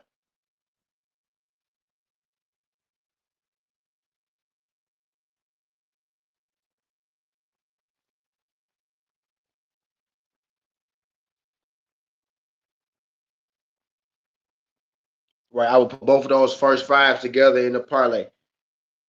Right. They both over -250. They both over -250. You know what I mean? Now I don't know the numbers that if they cover in the first 5, 80% of the time. But human wise, I view, just getting those 2 better teams at +1.5 as enough reason, as enough value, right? To go ahead and do it. And I'm pretty sure that those numbers check out pretty high for their first 5, plus not to be getting beat by 2, right? You know what I mean? But I don't got time to actually go look at it. But yeah, those will cover, you know, -360 plus -360 -470, right? But I like both of them in the first 5 though, on the money line though, right? I like Tigers first 5. I like Cubs first 5. You know what I mean? I like Cubs to win the game. Jay Irvin should get his ass towed up. Pete Crow home run. Looking real quick. And what's the early 6 o'clock games? We got Yankees versus Mariners.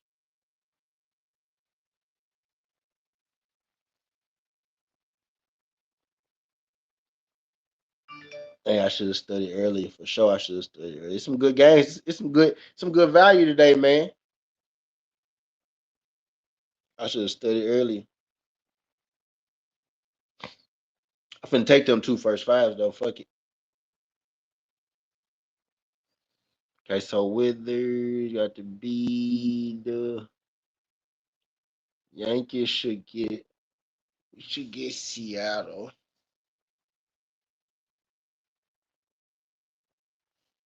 Not overly confident in my Yankees, man. Jays versus Red Sox.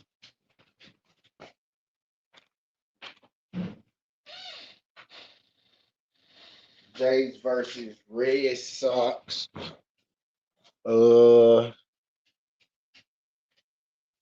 Sandoval C. That's not sexy. I'm looking for bad picture matchups, man. Kyle Harrison, Brad Rockies, Hunter Brown. Snell's back. Hold on, man. Hold on, man.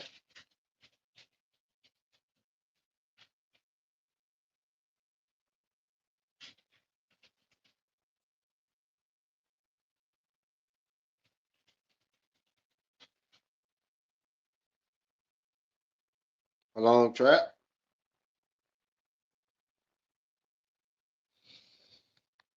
Hold on now. Y'all know I play fantasy now. Hold on now. Snell back today for the Dodgers.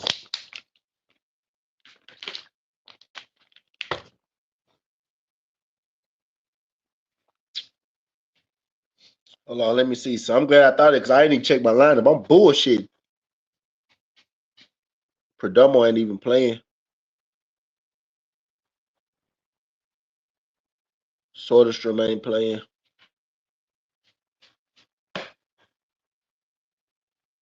Damn, I just missed Jose. Left Jose on the bench by accident.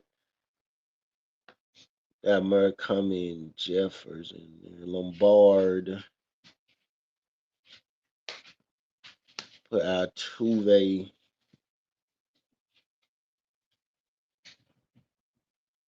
Put Altuve in the DH. Put Cody Clemens in the outfield. No, I'm gonna put Jeffers on the bench today. Put Jeffers on the bench. Hold on, I gotta set my lineup up. I'm gonna start George Lombard, Jake Berger.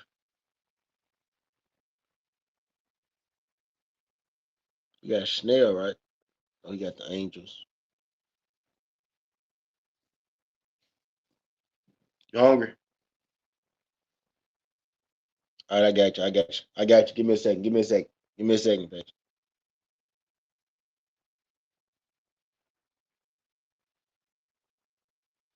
Damn, D Free got him. He only played one game this year. Snell back. I ain't realize that. I don't know if I want to back him his first game back, though, but Walker ain't shit, though. Walker probably pitched good against the Braves, though, huh? I mean, the Dodgers. But yeah, man, I like the Tigers first 5. I like Tigers first 5. I like the Cubs first 5, man. We gonna run that. For value, right? Minus 400, minus 470.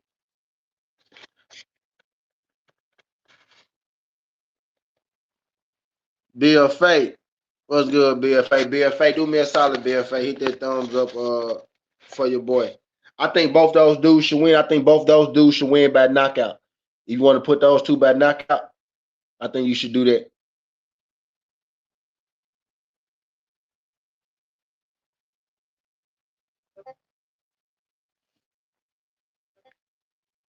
I'm taking PCA home run, too. I'm taking PCA home run. Pete Crow Armstrong.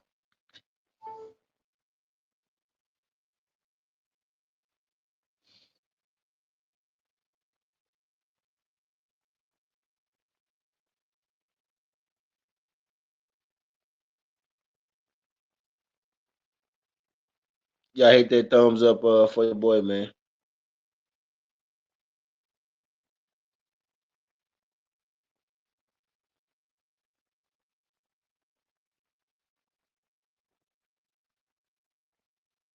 Y'all hit that thumbs up for your boy, man. These I do have his mob hard then both by knock around. Y'all like that. That's beautiful right there. That's beautiful. Cause I think that's gonna suffice, my brother. I think that's gonna suffice for you, my brother. In fact, let me take this off so we can get comfortable. Right? Cause we about to get to the money, man. We about to get to the bread, Jack. I'm finna start my dinner, y'all. I'm about to feed y'all. I'm about to feed my dog. I'm about to feed y'all, man. Looking at me like, bro, we haven't ate all morning. We haven't ate since morning, bro. I got 2 girl dogs, by the way. Yes, sir. It's that time, though, man. We broke down all the fights earlier, but y'all feel free to ask me any questions y'all want about what we got, about what we got, what we doing today. Feel free. We broke them down to like the first 40 minutes of this live stream was us breaking down the fights. We got real in depth. We got real analytical too. You know what I mean? Type deal. I gave away a system method, like if you're going to parlay, if you go parlay, I gave away like a method to parlay. You can use it with singles as well, but I mainly use it as a parlay method. The singles kind of they jump out at you, right? If you know, right? Y'all know what I mean, right? The singles kind of jump out at you, right? You know what I mean? Like you make singles, right? And then you go and you make parlays, you know, behind your singles, right? And again, like my hedge is different from other people's hedge because when I hedge, I never bet against myself. I just bet a different way. And you know, we MMA people, so we understand, right? By that I mean, by that I mean, if we got Wint knockout, which we do, right? My hedge is just to put, you know, the fight not to go distance in another parlay because I don't think it's going distance. It ain't worth shit, right? But if you do that enough times, it gets you where you need to go, right? Type deal. So that's how I hedge. You know what I mean? I might have a 2-leg parlay, and then I hedge it with a fucking 5-leg parlay. I just got all of them not to go the distance, like I did today, right? Got me the minus 114. So I got 3 of them. I got a minus 114, I got a plus 207, and I got a plus 543. They all 5 legs today, and I'm gonna do. I did 2 singles. I did Kuhneman fight to end the submission, and then I did Malunga and Tommy P fight to end the knockout. Those was the 2 singles, right? Plus 105 and minus 155, right? The value is on the first 2 fights today. Most of the value is in the first 2 fights today, right? So we get those 2 to go right, get those 2 to go smooth for us. Right, we get those 2 to go right. We get those 2 to go smooth. The rest of it should be easy peasy, lemon squeezy, right? At least on paper. And analytically, right? All these fights not to go the distance check out. I did hedge one of them. We're starting the second round. I hedged what's the 2 Esarega and Alisher. I think this is his name. Alisher. I hedged them. We'll start the second. Right? But both those can hit, right? That's how I hedge. I don't hedge. I don't bet over myself. Now, if one of them get a first round stoppage, then I do lose it. But I think my chances of it starting the second and the fight, not going the distance, I think it's gonna end in the second round with those 2 dudes. I think one of those dudes go gas. Right. One of those dudes go gas. Escarega is a better striker. All right. So I'm thinking one of those dudes gonna probably have to get the fight taken out of them in their first round because both of those dudes are accustomed to winning. But yeah, just to give y'all a little mini breakdown of what I said earlier, right? Just to give y'all a little mini breakdown of where I was at though. But Wint KO, a son KO, right? My two most favorite picks, my 2 lock picks, my 2 value picks. The first fight to end the submission or Hassan KO, whichever one you want to do. Right. And then the second fight between Malumba and Tommy P to end by knockout. Right. That's the value. First fight to end the sub, second fight to end the knockout. He's out parlay bill, son, first round KO. Straight out, so yeah, put a little sub prop and him to win round 2 through the yeah, facts. Yeah, facts. You know what I mean? So yeah, man, we broke that shit down thoroughly earlier. Just giving y'all a look, little rundown. But yeah, yep. See, at minus 210, all right, that first round KO at minus 210, right? It don't check the minus 250, right? If you're going by the thing, but that's solid, right? Like you could take that, right? Like the numbers would say it don't check out, right? But the human would say, yeah, that's a good enough, that's close enough. Minus 200, I mean minus 200 for the first round knockout in that fight for sure. Cause I damn sure think it's gonna be in the first round. You know what I mean? I damn sure think it's gonna be in the first round. Matter of fact, they should be live, right? They should be close to it. Sometimes they be going, they actually be going live, like by going live, I mean starting the fight. They actually be starting the fights like right at the goddamn time for the fights. Y'all do me a solid, man. He's out on no, he's not getting out of there, Bill Fay. Now, Bill, that's an excellent bet, bro. That's an excellent bet, Bill. That's an excellent bet. He's not getting out of there. Believe that. Believe that he's not getting out there first round. And he damn sure getting knocked out. He's damn sure getting knocked out. I said earlier, right? I said earlier, shit, you got a big bankroll, man. You might want to put Hassan knockout is minus 500, right? I think shit, you might want to put, some big money on that, 5,000, 10,000, 1,000, like if you betting like that. Like some people are, right? Not everybody's betting like that, right? So I'm not telling you to go. It's minus 500. You really can't use it, right? But if you're a bigger better, you might want to just throw a little, just throw it on there and shit. First round KO, right? Put like, man, 2.5. If you're a bigger better, right? 2.5 first round KO, 2.5 KO.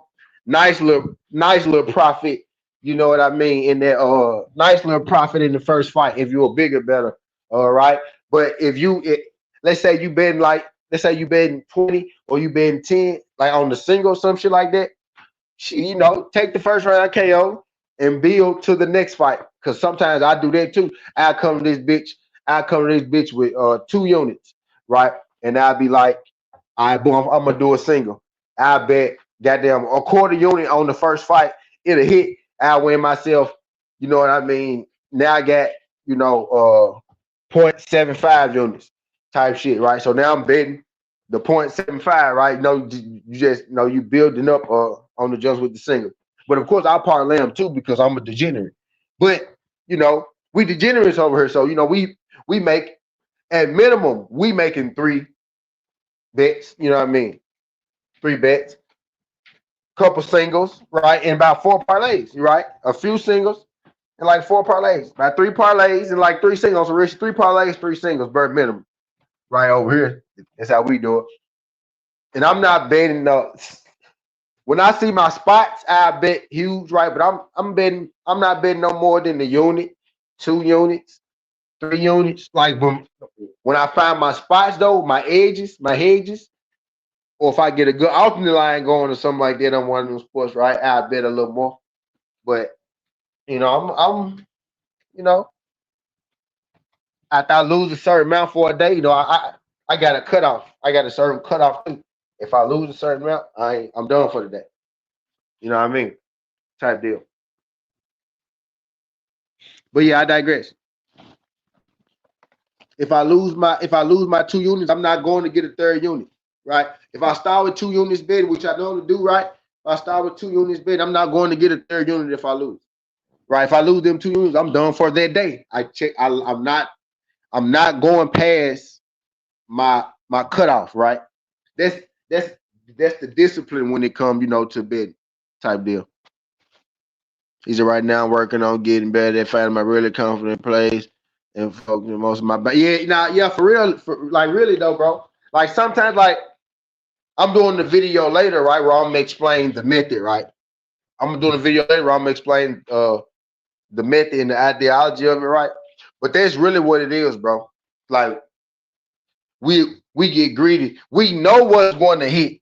We know exactly what's going to hit, bro. We know exactly what's going to hit. But then we'll get greedy and we'll try to get cute, and then we'll try to stack the deck, right? And sometimes we stack the deck too high when really if we just would have played what we knew, right? It would, and sometimes we'll know like all these fights not to go the distance, right? It's 5 legs. You know, once you stack the legs, right, probability decreases anyway, right? But the fact that you know all these fights not to go the distance gets you like to minus 114 on the surface. That is a bad bet, right? But if you know, it's the contender series. It's the contender series, right? So at an 80% rate, now ask yourself, TA. Y'all hear me out, yeah? Because y'all, because that's exactly what I did. Now ask yourself, what is the finishing rate at the contender series, y'all? What's the finishing rate? It's higher than 80%. You know what I mean? It's pretty close if it ain't, right? But you know, the numbers actually check out. And then you go each fighter individually, which is what we did, which is what we broke down, right? Each fight individually on paper, the numbers scream, bro. None of these fights should make it the distance, right? The numbers scream, none of these fights should make it the distance. It's actually 50-50 that the fight that I think going to the second round, Escarega, that's 50-50 numbers wise. That fight is 50-50, right? It to not go the distance is damn near mid 90 percentile. It's 94% that fight isn't going the distance, and it's 50-50 that it makes the second round. So the numbers say that fight shouldn't really. It's a 50 split that it get to the second round. You know what I mean? Yeah, these guys coming for the finish. So you know, man, they're all finished. It don't seem sexy now. It don't seem sexy now, right? But at the end of the night, let's say if you just put like a quarter unit on that, right? You will double your money up. If you just put $25 on that, you will leave with about shit $47, $46 or something like that. Don't sound like a lot, but it's almost, you know, double up your money for something that's highly, highly likely. Now, if you betting $250 on that, you leaving with damn near $500, right? If you bet 100 on it, you leaving with damn near $200, right? You know, it just if you bet 50, if you bet 55 on it, you'll leave with 100 plus, right? So it's just, you know, it's kind of what you can actually bet versus what you're trying to win, but you can always build as much. It don't matter what the hell you betting, right? If you betting $5 and you win that goddamn $8, right? And then you bet that goddamn $8 and then you win goddamn $12, right?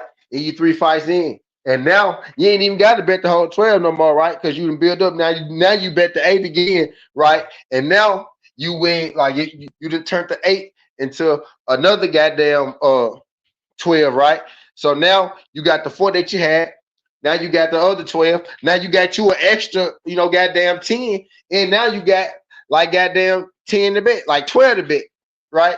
So now you betting the 10, then you boom. And by the time the 4th fight hit, you done bet the 10, say you hit that one. Goddamn it.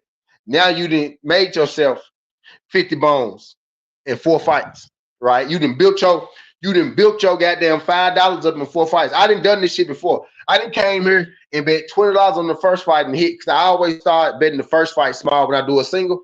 I always start small, quarter unit, 0.2 unit, 0.25 unit, right?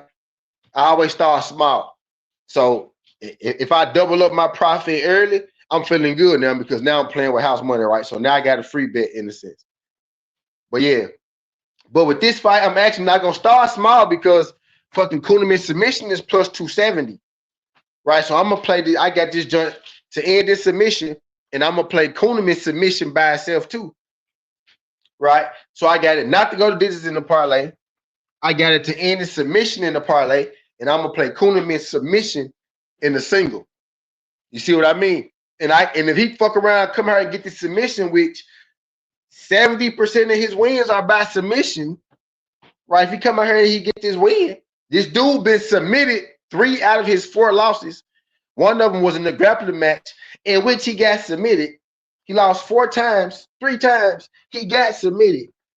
So he's getting put out at an 80% rate. Kuhlman submissions is at a 70% rate.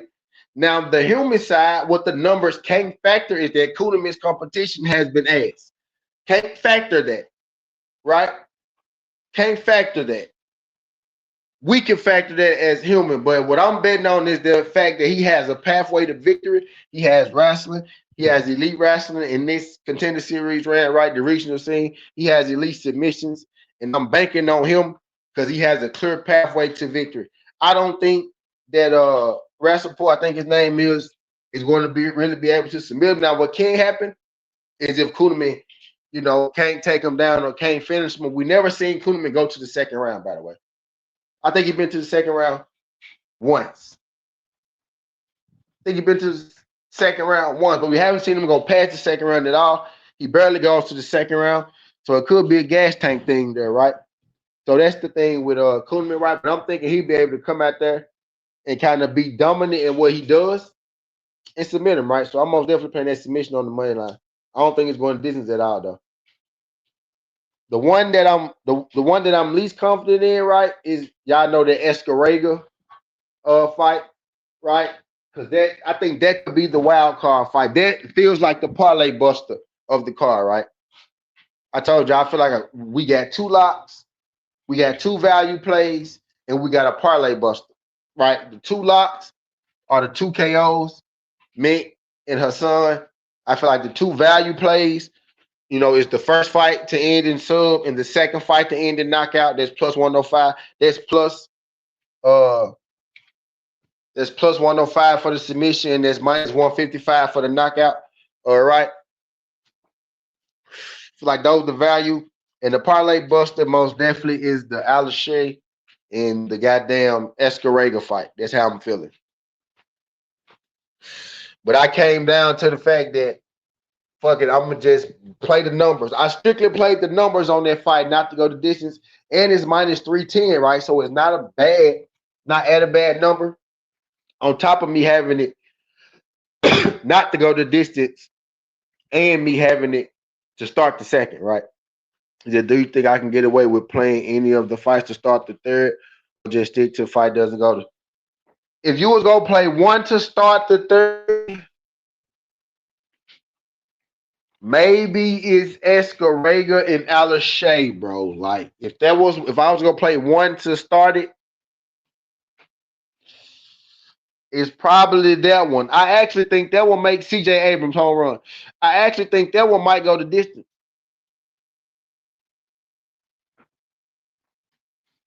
I actually think that one might go the distance.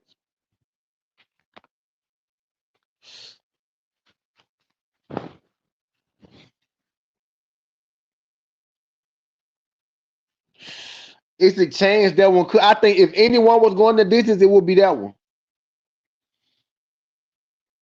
If anyone was, that's what I meant to say, right? Yeah, yeah. If any one of them, I think the rest of them, got a high chance they may end before the third, right? But that one, the Escarega, that one may be the one.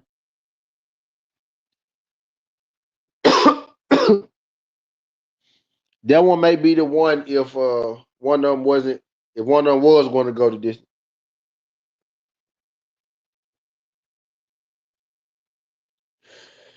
If one of them was going to go to distance, that'll be the one.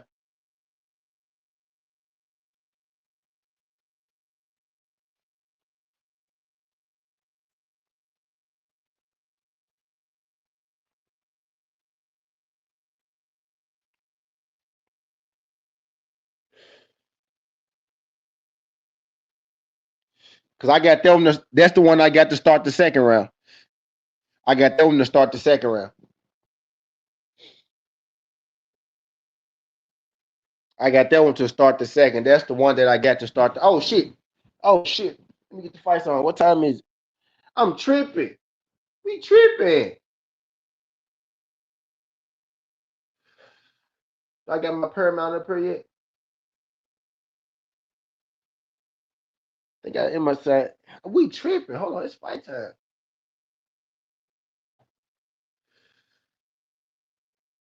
I don't think I'm signing to the Paramount on the front TV yet. Sign out. I want to sign in. I'm gonna use my phone real quick.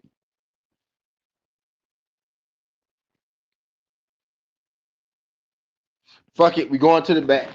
I don't feel like fucking with it.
On accident.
I'm back.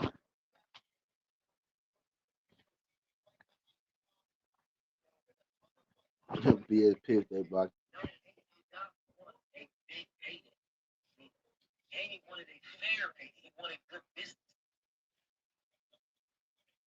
All right, my bad.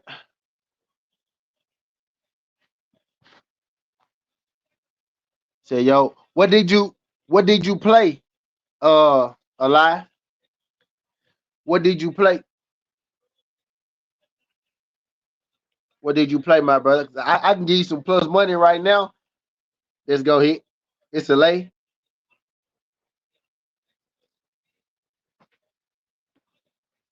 You betting singles or you parlaying? I'm doing both.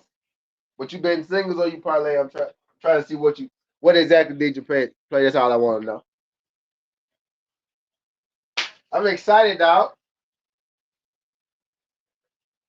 We got a APFFC, got a Cage Fury, UA Warriors, a Fury. We got I think we got a Japan League guy.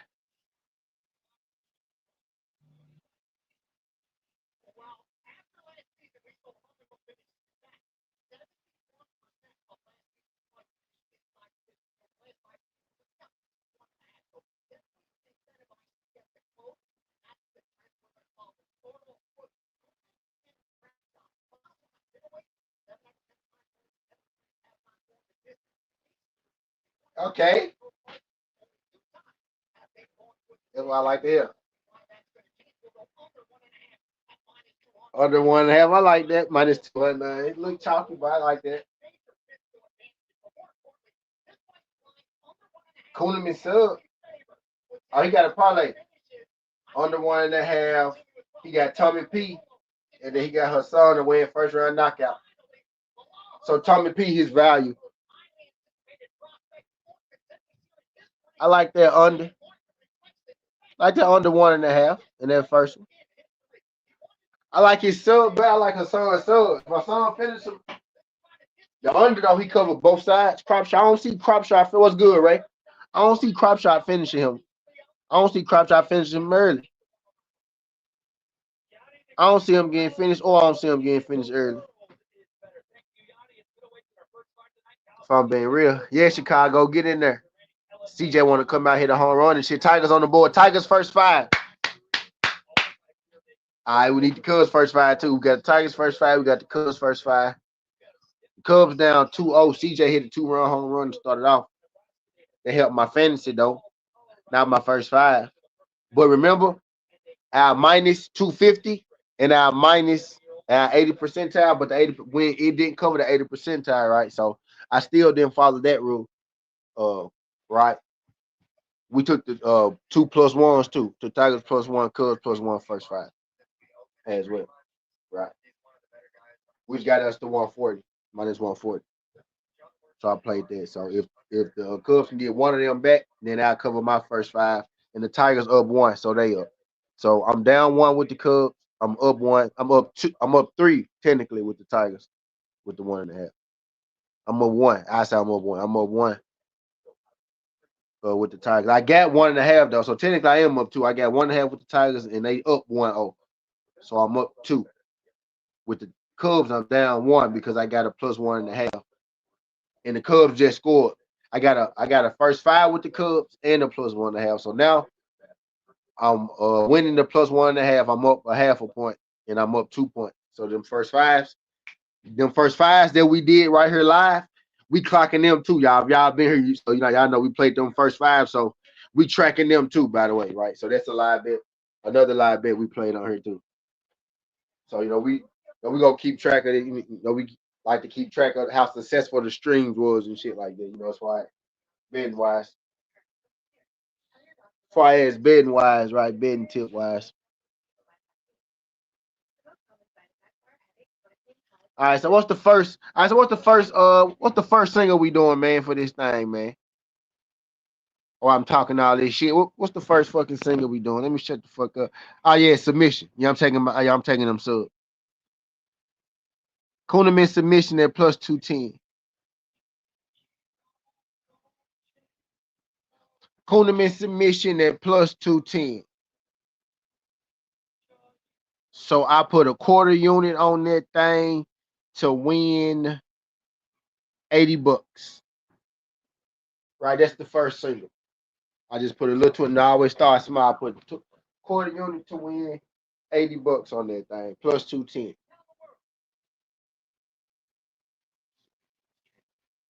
I can't be starting out the card dropping full units on contender series guys and shit like that. They ain't never been out the first round. So right, so we go work our way into the singles. I got the parlays though. I got the parlays up low. That's why I parlayed it. When you see the value on them parlays, you don't gotta bet. I don't gotta bet as much. My unit go a long way on them parlays, right, with them payouts. Right, we go build up some units, and then we go bet the units, right? But now we gonna go Kuhneman submission, right? He hit this, then we go up into half a unit. So profit, that's what we trying to do, man. We trying to profit. So you start down. All right, so let's track it right now. You start down.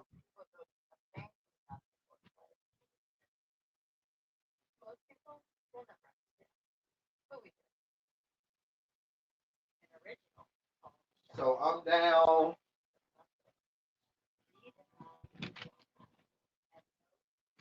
I'm down.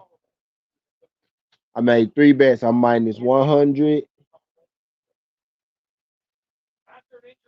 I'm minus 25. I made 4 bets now. I'm minus 25. minus 25, minus 25 plus my live bet, right? So I'm down 200. So I told you I start with 200 on every time. I normally try not to bet out my money, right? But I'm in the parlay, right? And then I just did the live single. So I'm not going past 200. Right. So if this fight happened to not go the distance, I just can't bet no more unless I hit my baseball bets, them first fives and they win. Right. Oh, I ain't count them. I ain't count them. So let me count the baseball jump.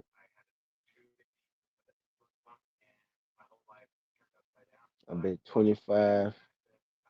And then I bet 20 on the flat out. So I went over 200 already total. See, I do that sometimes. I went over 200. So what I'm at? I'm at 220. I'm at 220. I ain't too far. I'm at 220. So that's about right, right? That's about right. That's about the cutoff. I ain't too far over. That's about right. So I can't make no more bets unless I win. But if I hit the live, then I'm up, right? I'm up. Not I lie. I'm not up, but I'm back on deck, I should say. Right. First fight from the start. They running the intros. I got this fight not to go the distance too, by the way. So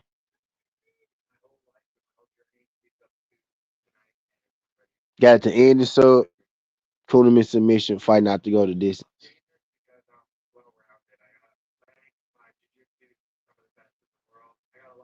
WNBA game getting ready to start too.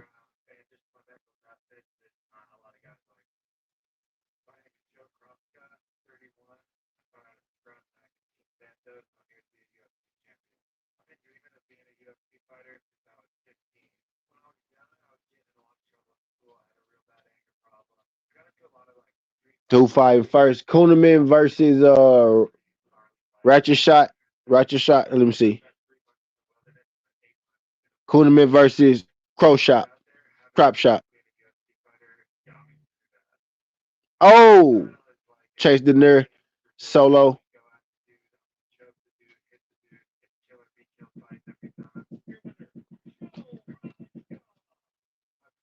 Crop Scott. 1-1. 1-1 Tigers and Guardians. We got the Guardians first five and we got them +1. Kuhlman versus Crop Shot fighting though. Kuhlman.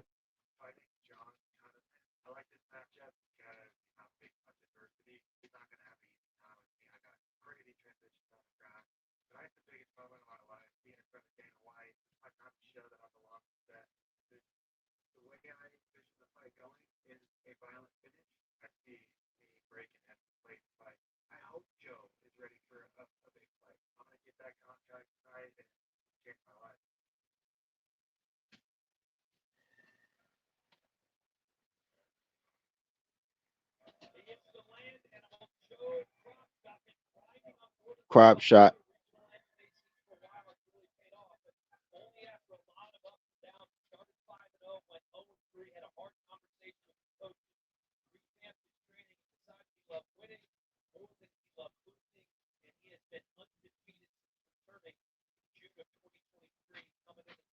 All right, man. Here we go, y'all. Crop Shot versus Kuhlman. Crop Shot versus Kuhlman, man. First fight, 2026. Contender series, Jack. Prospects. The prospects, man. This like the it's like a job interview, like the draft.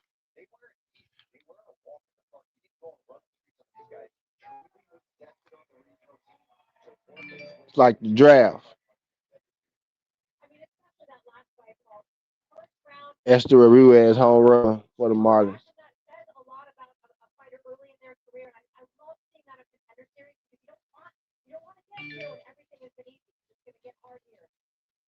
I put 100 on the five fight not distant, 25 on the KOs and the three not distant.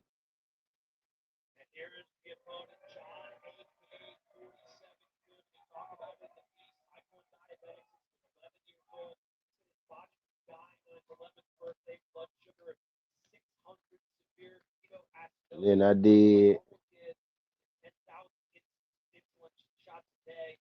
Fight in the sub.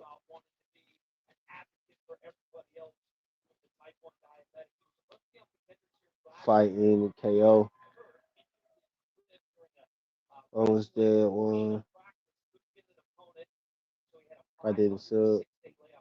Fight in the KO. Knockout. Knockout. No, it was knockout. Fight to start the second. So fight in KO. Knockout. Yeah, fight to start the second.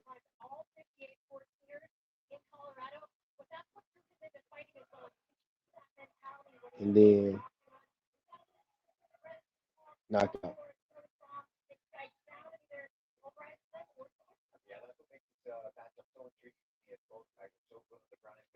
Then I put 24. I'm calculating. I already calculated what I bet. I'm putting the best that I placed beside next to it. All right, man. What if Kuhlman come out here and strike? I mean, we'll get the knockout right, but what if he come out here and be like, I'm finna strike? He better the fuck not. But I just keep going. Uh,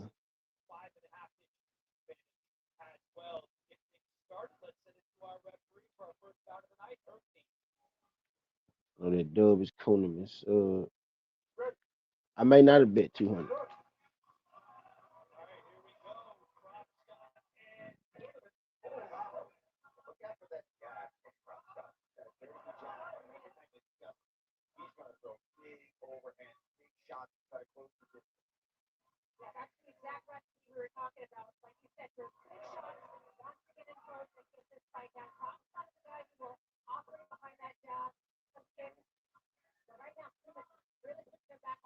He's striking.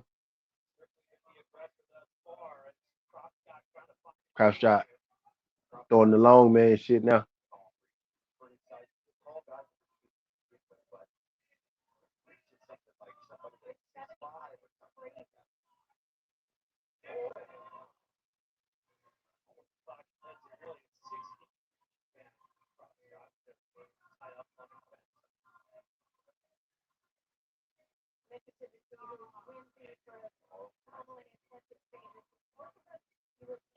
Oh no, I ain't like how he looked in those exchanges.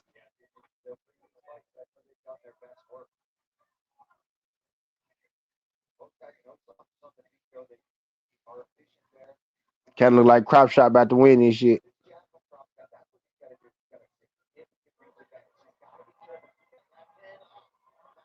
Oh, as soon as I said that, Kuhneman hit him with a strike.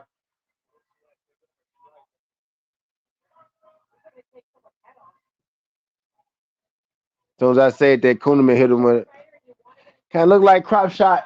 Crop shot look a little more comfortable.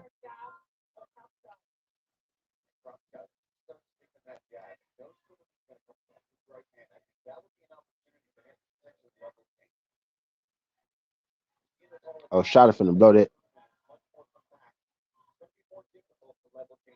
The John ain't going this though. I can see that. I can see that. I can see it's not going the distance for sure. So that 90 percentile look like where they fight.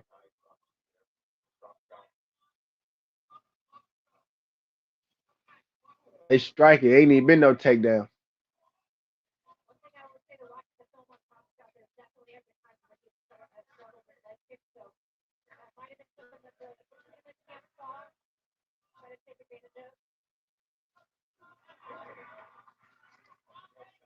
Kuhneman literally throw straight hooks. The nigga don't got no jab. Oh, he just hooked his ass.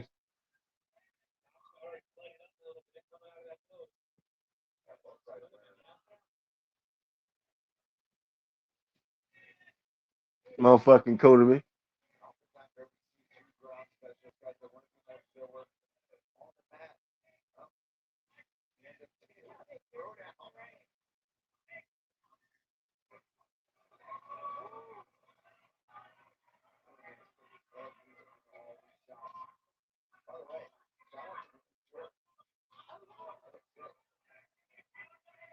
That body kick hurt him.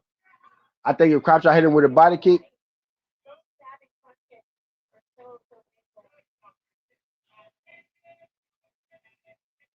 I ain't gonna lie, Kuhlman body kind of like he used to be on steroids, and now he not no more.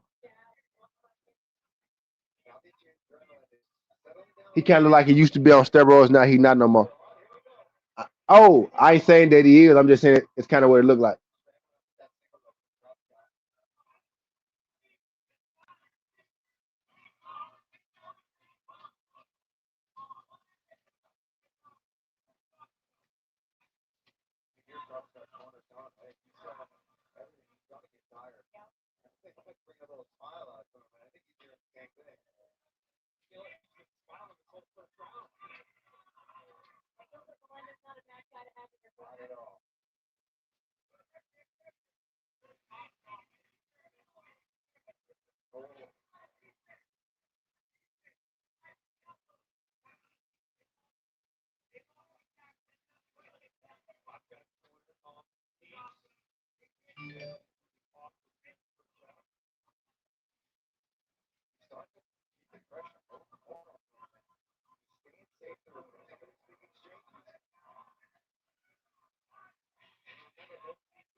He said, please win Kuhlman.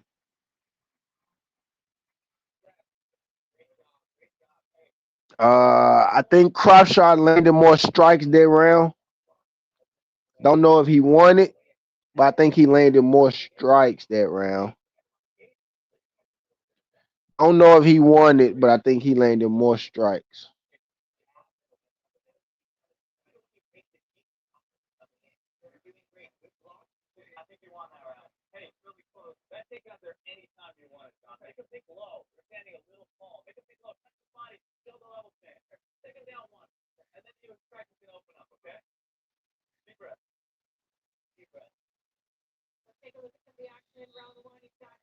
I need Kuhlman too in one of my joints.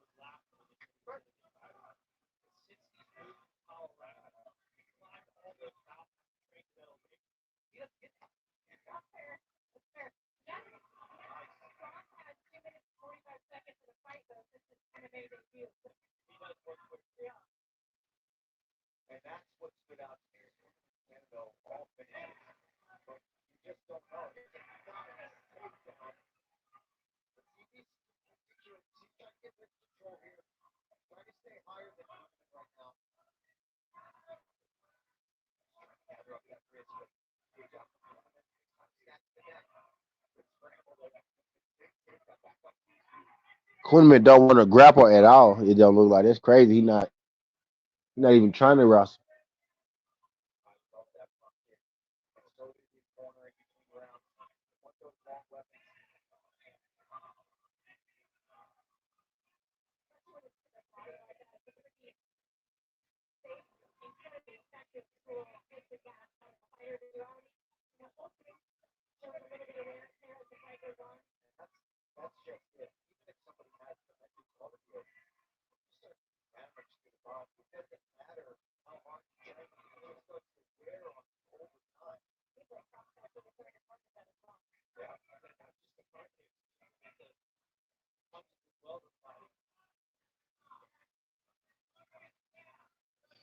They're not gonna get a contract fight like this.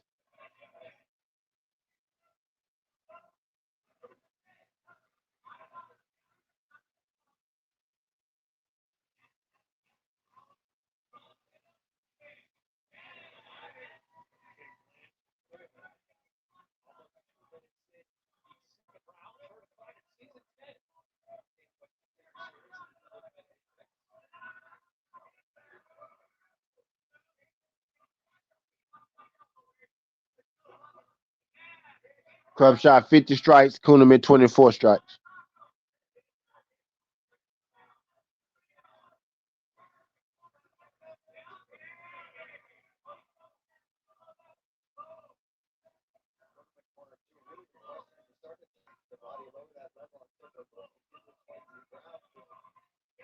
Right, Coleman ain't even trying to wrestle him. How you a wrestler? That boy didn't attempt.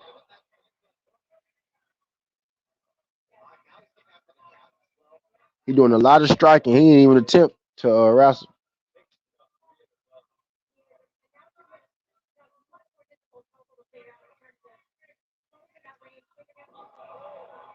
Let's go.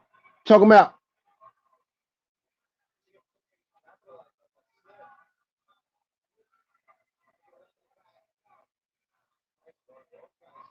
This nigga wrestling suck.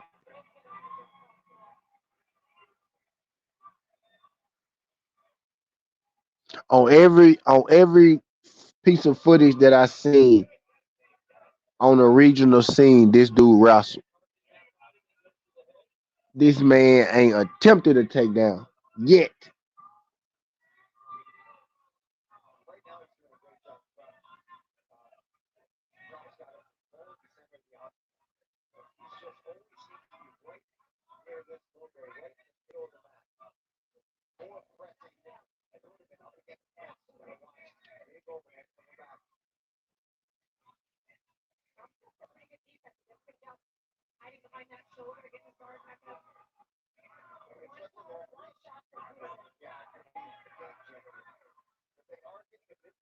Man, he constantly throwing that weak ass stab.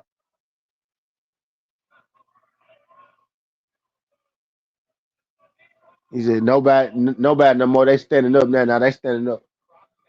They got up. He had jumped. Dude slipped. He jumped on his neck, but they got. Ain't nobody choking nobody now. That man let him up. He let him right up. Know what I was saying? He let him right up.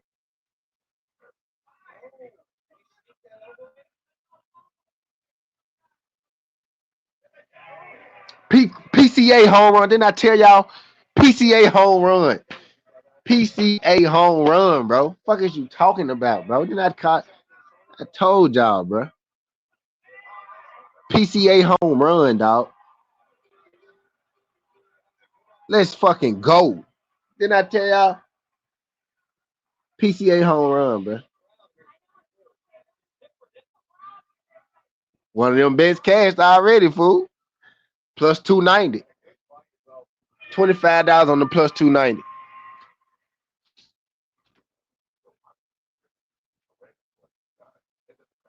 $25 on the plus 290.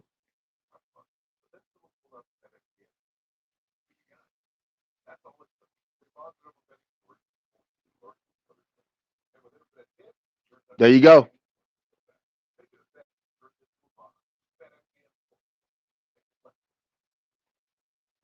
So that was a live bet that we gave away on the stream. We gave away on the stream. So PCA home run. Hell yeah. Hell yeah, Jack. I ain't gonna hold you, fam. Maybe Kuhneman. Kuhneman? It's 1-1. 1-1. Kuhneman, I say Kuhneman. 1-1. I was about to say crop shot, but Kuhneman.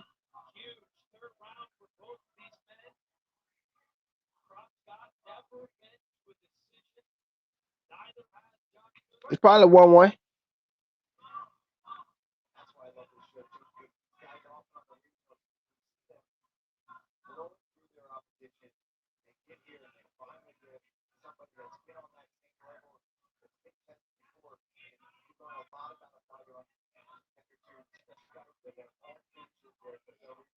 Come on, Chicago. Good shit, PCA.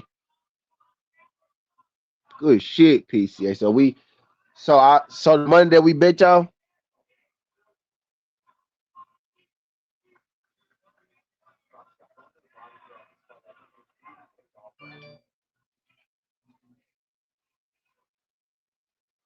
Good shit, PCA.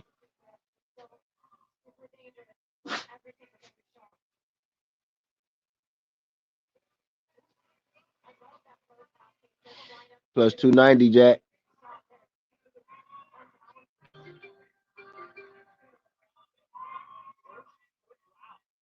Oh, it's plus 290, Jack.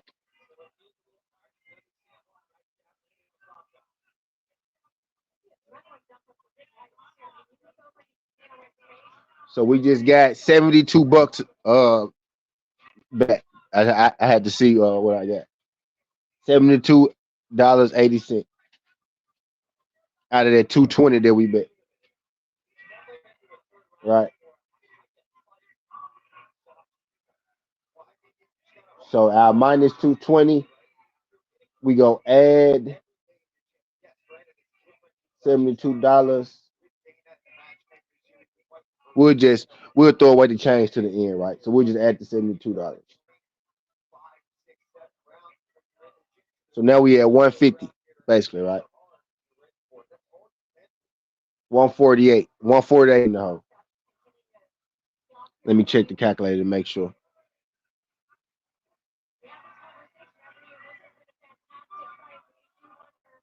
Yeah, 148. So now we 148 in the hole. So we already got our money back with the P. We got a little bit of our money back.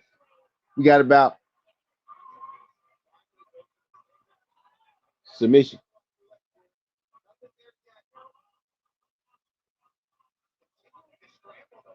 Kuhneman really not trying to wrestle at all, bro. What's going on here? So we're minus 148 now.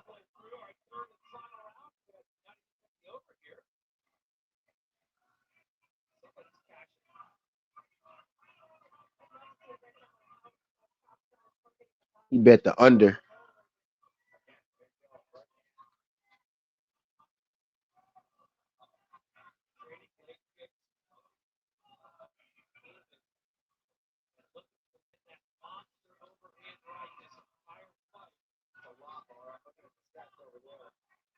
Those 2 plus 1.5 first five covering right now too.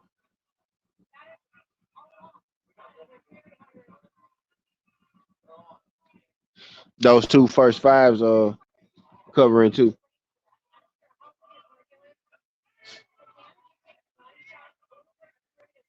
We probably gonna lose that Kuhneman sub, right?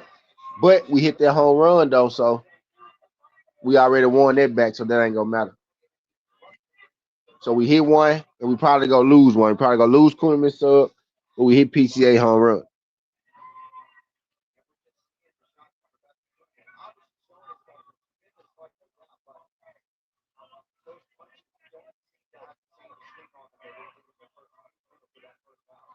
Profit wise though, you know, we got the better end of the stick. They finna go to distance though, so they go there fighting our distance bet. That five cracked. Go.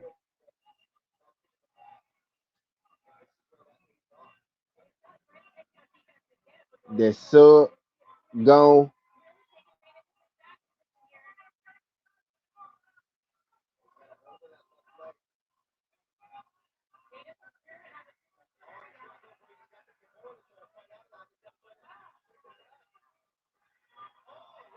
Oh,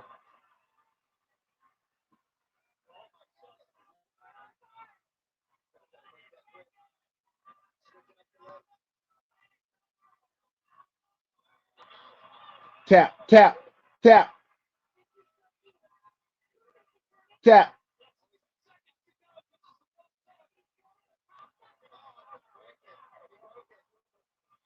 Ah, is broke. Oh, he broke his arm. He broke Kuhneman arm. Kuhneman should have tapped. Oh, he broke his shit. Oh, he broke Kuhneman arm. Oh shit. Oh, he broke his shit. Oh. Whoa, what the fuck? Kuhneman. Oh, he broke his shit. Bruh. Wow, he should have just tapped, bruh. He didn't. It went the distance. It went the distance, bro. He lost his fucking arm though. Wow. Okay, we gotta calculate. Now we gotta calculate. We gotta calculate. All right, so the Kuhneman submission is gone. So I'm minus 148, right? So I can't win that one. That was like plus money though, right? So the five not go distance. Go. I can't win that 200. That when that hunt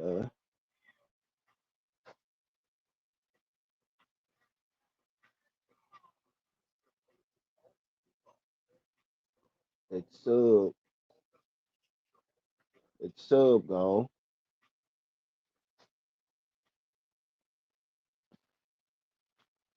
So we got two left now.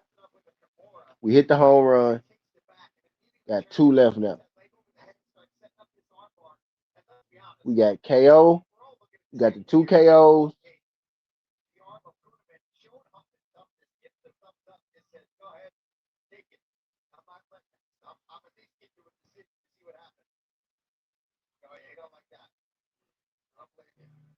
Damn, he broke his shit, bro. Yeah, he lost that jump. Yeah, he probably lost that jump. He fucked up a lot of people bad. I couldn't even get that sorry bitch to not go the distance.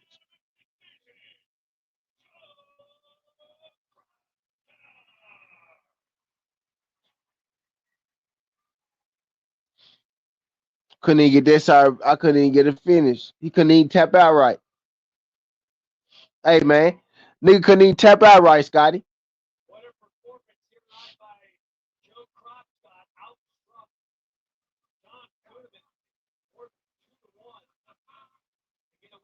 All right, let's go back in. So I got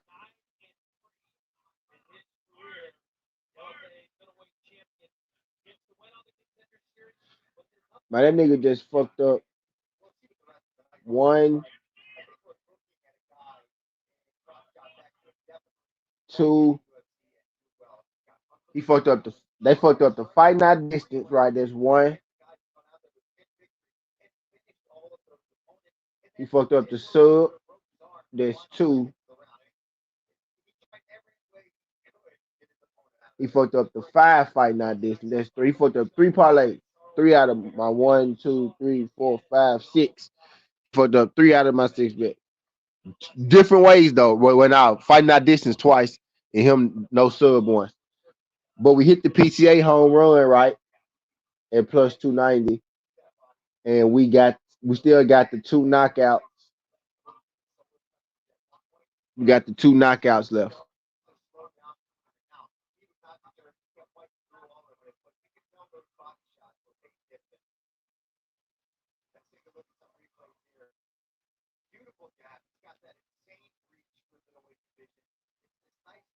He broke his arm, bro. That was crazy.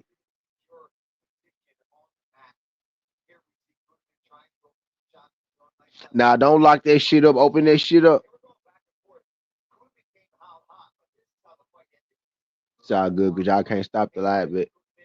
They got my fights locked up now. Ironically, all the fights except for the one that I don't want to bet on.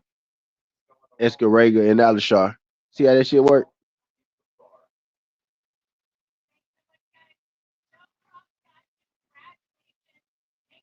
Man, he down there, bro. He broke that man arm, dog.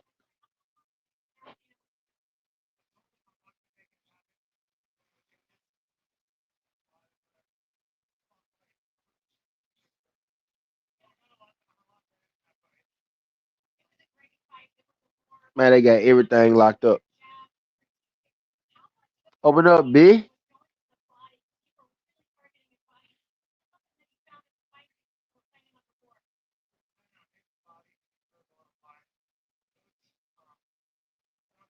Yeah, I ain't gonna lie. He looked like what's his name? Coolman looked like he used to take steroids, but he didn't. I mean, but he stopped.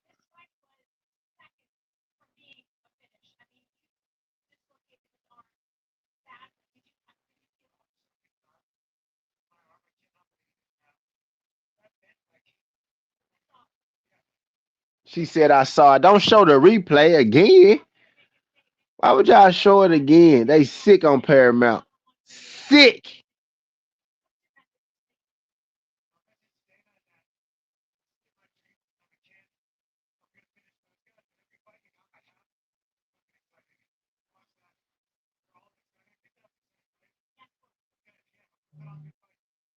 Pete Alonso home run.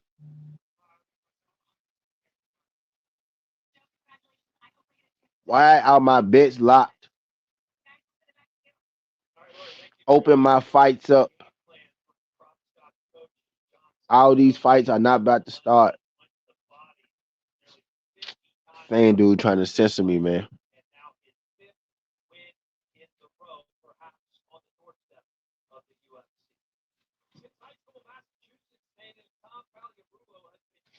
All right, they open them. They got Malumba and Tom locked though. Open that up.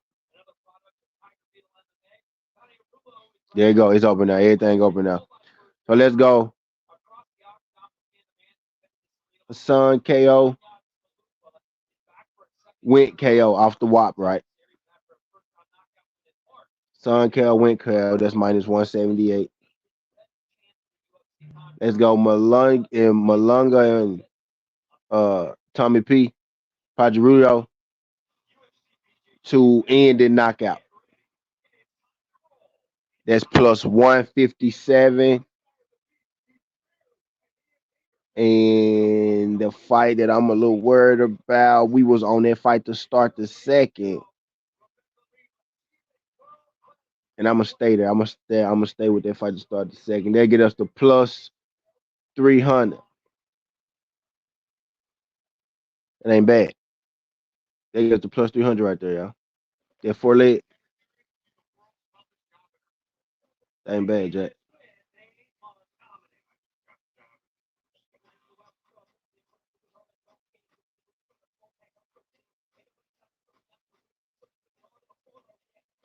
That ain't bad, Jack. Fever up.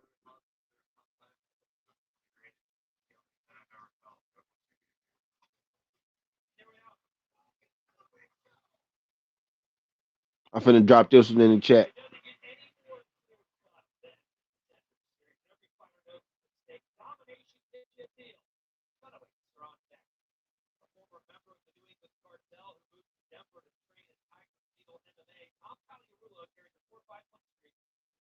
Tiger Beetle.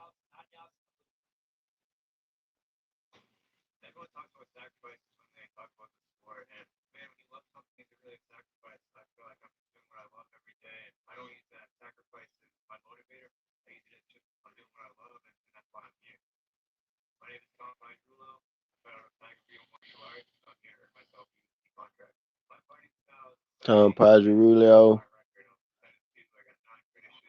Kelsey got 12. We took up for 20. Breonna Stewart got 7. We took up for 15.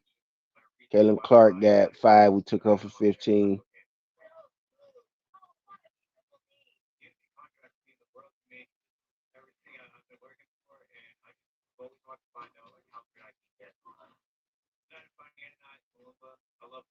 Finna drop this parlay in here for y'all. We gonna drop this one on the screen. We gonna drop this one in the chat for y'all, man. So I know a lot of people just lost. I know a lot of people around the way just lost, man. So we gonna give y'all something to play.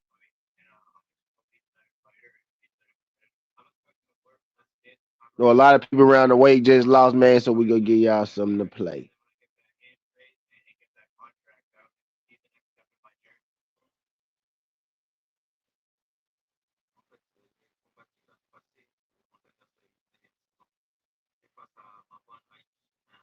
So we're gonna take this fight to end in KO. Next fight to end in KO.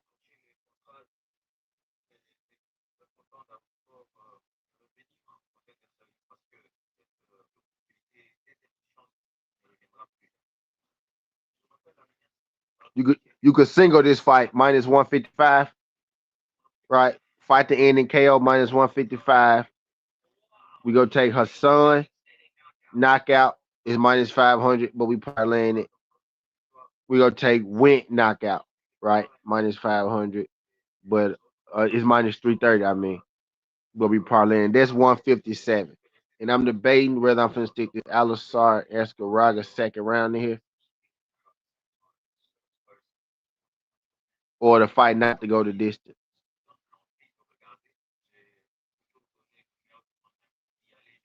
We're gonna fight not to go the distance. And that one minus 350. That's plus 230. Matter of fact, we gonna leave it out. We gonna leave that one out. We ain't gonna get greedy. We gonna leave that not to go distance out. We'll take that plus 157.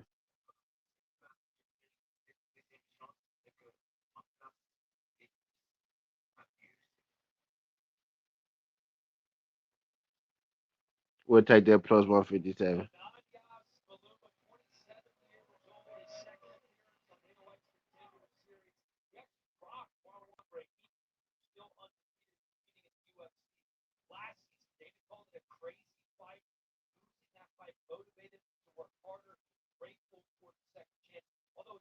All right, so this fight to end in KO. This fight to end in KO. Main event knockout. Hassan knockout. I'm finna drop it. This fight to end in KO though. Hassan knockout. Wint knockout. Wint knockout.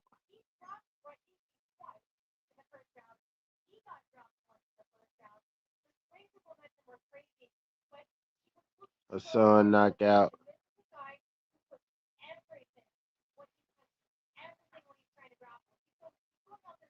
Malama Tumby P.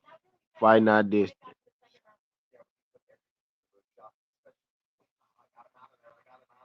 Right. That's what we running, man. That's what we run. I know what's his name? Kuhnman just messed up a lot of people around the world, man. So we gonna get it right. We gonna get back right. If y'all took Kuhnman like myself, I did took him. I took fight not go to distance. That was worse. That hurt worse than Kuhnman. Nobody got finished. No one got finished. That hurt worse than Kuhnman losing.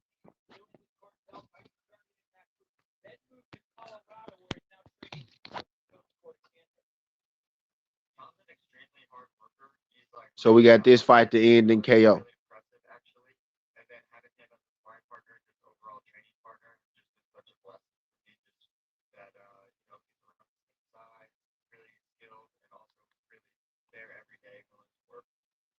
We got this one to end in KO, Jack.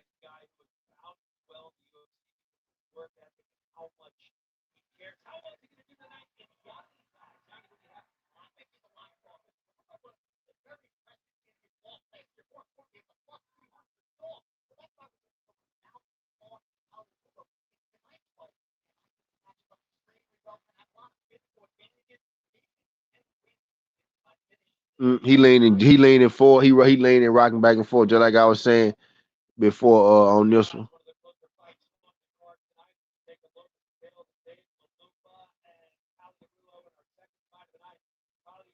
All right, next fight. Let's see. So the numbers were wrong on the first one, right? The analyses was wrong on the first one. Let's see about the second one.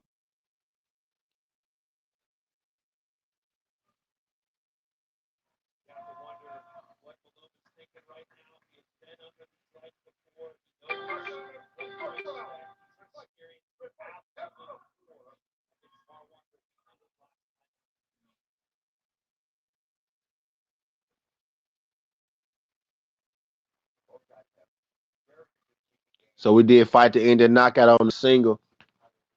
Uh, two, if y'all remember from earlier.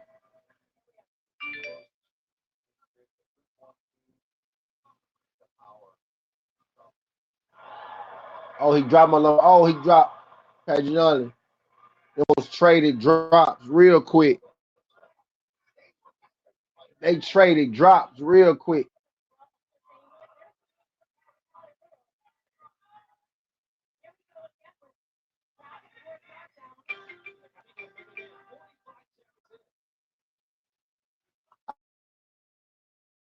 I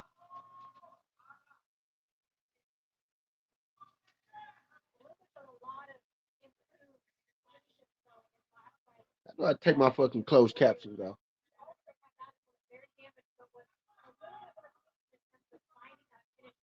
Y'all hate the thumbs. That fever slip looking good, Big G. Yeah, yes sir, yes sir. Yeah, I noticed that. I want to get one of these MMA wins, right? Yeah, but yeah, I noticed that. I noticed that, G. I noticed that, G. It's over. Now it just started. They both dropped each other though. Now it just started.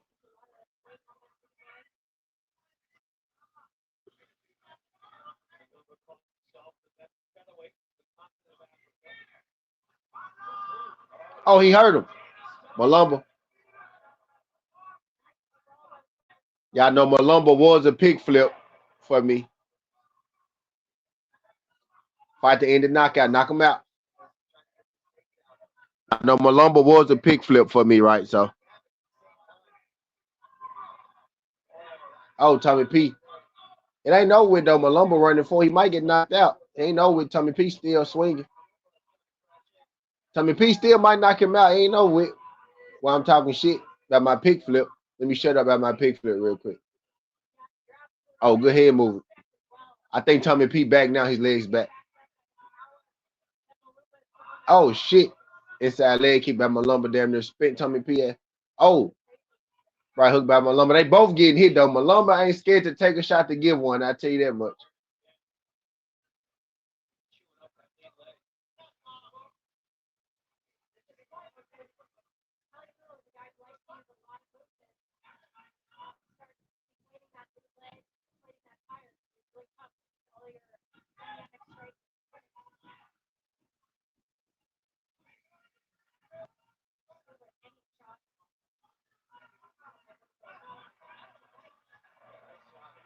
Takedown by Perugio. Malumbo back. Nope. He taking his back.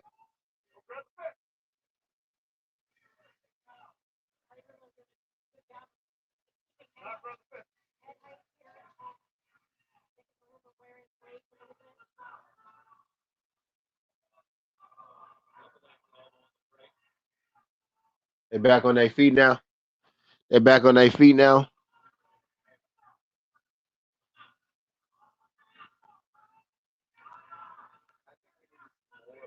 They back on their feet now. Inside leg kick by Malumbo. Tommy P with the body shot. He fighting taller now like he should have been from the beginning. Tommy P.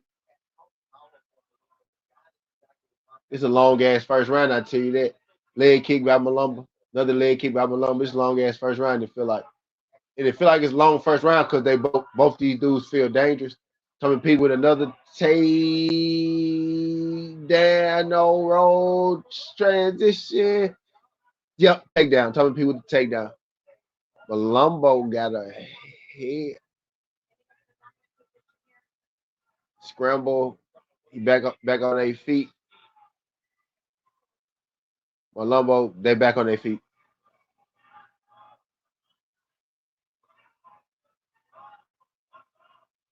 Tommy P might be able to outlast him, right? He get it to second, third round.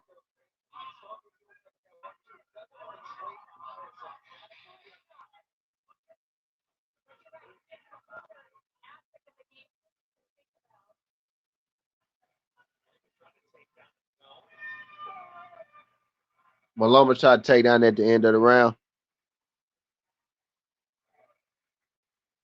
Either he gets fine Tommy Gunn high. You said Lennox Lewis versus Tommy Gunn? No, I'm just playing. Kellen Clark got 8, Fever up 10.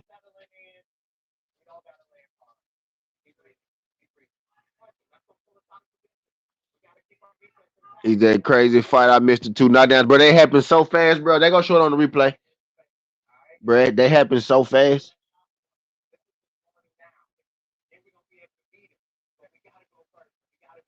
Tommy P might be able to win on some gas tank shit. Honestly, like, I don't think he won that round. I don't think Tommy won that round. But Tommy may be able to win like on some gas tank outlasting them shit.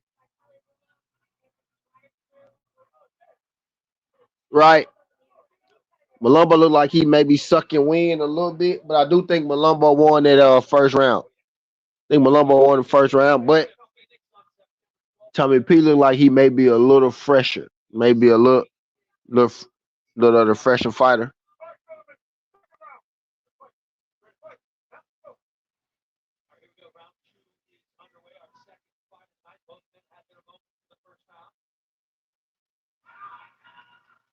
Tommy P fighting taller though. I like that.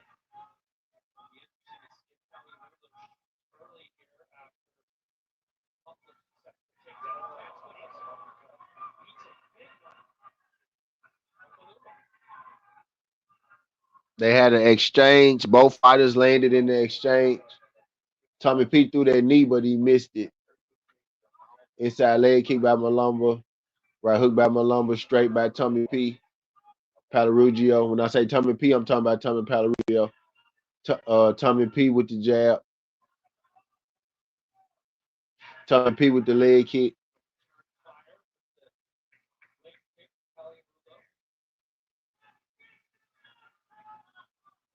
Oh, they exchanged. Tommy with the shot. He need Malumba on the ground.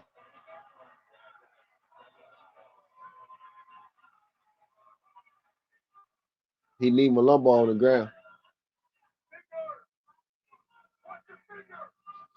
And then he just won Malumbo for the fingers. Malumbo ate a knee to the face on the ground, and then he got up and won Malumbo for the fingers. Malumbo got mad. Malumbo hit him with two big power shots. Oh, they traded elbows.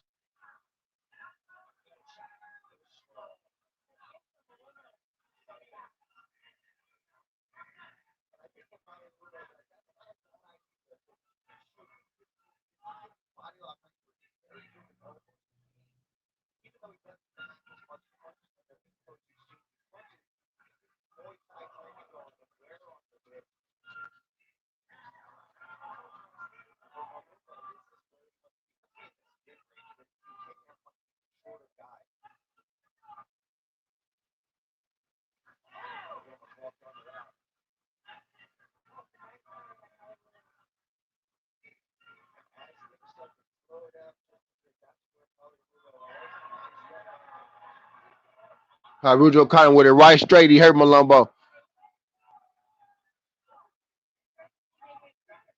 He hurt Malumbo. Hey, Cannon Clark hit a 3, 11 points. Cannon Clark 8 points. Mixture 12. Hell yeah, hell yeah. How many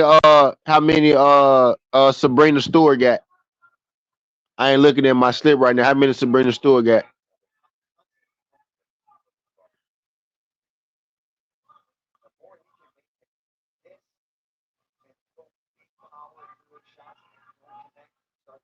After this fight, I'm gonna start my dinner.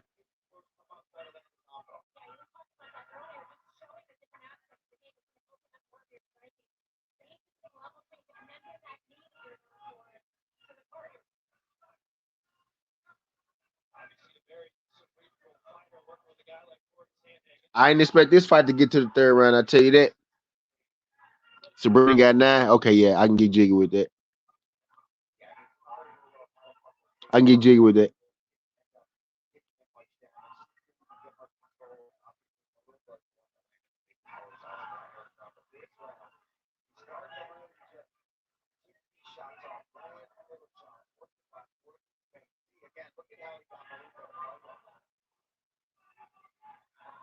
Tommy P working on him now. Tommy P landing a little bit. Perugio landing a little bit. Malumbo look like he's starting to get a little tired. This may be a Tommy P round right here. I need somebody to go to bed. That's what I need. I pick flip my pick. I ain't pick flip my bet. I need somebody to go to bed in my bet. That's what I need. So I need somebody to put belt. I need somebody to put a nigga down.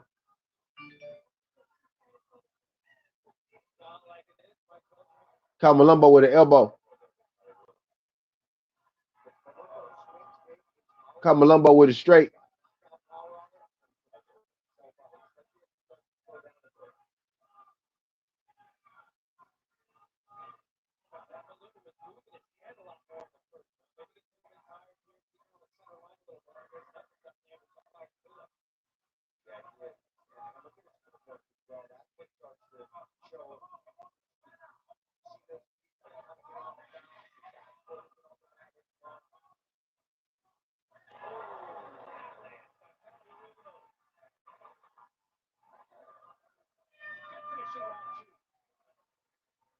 I did not expect this to get to the third round.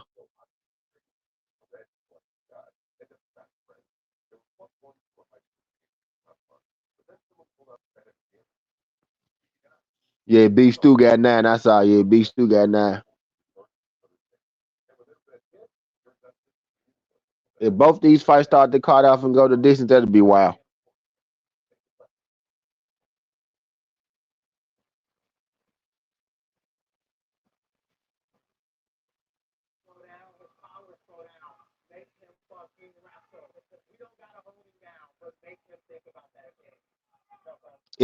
If them two knockouts be the only thing that hit for me today at -180 on this, those were the two locks though. I thought right.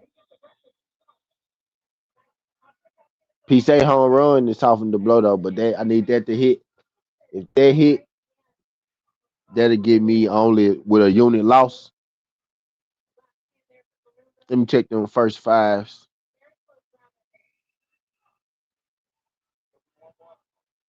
I took them first five live,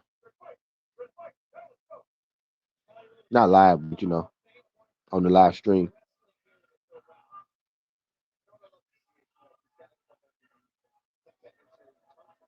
Oh yeah, them shits go hit.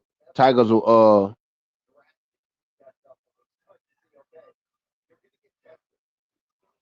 Tigers won first five, and the Cubs about to win first five. So them two first fives I gave away, them two first fives about to hit, Jack.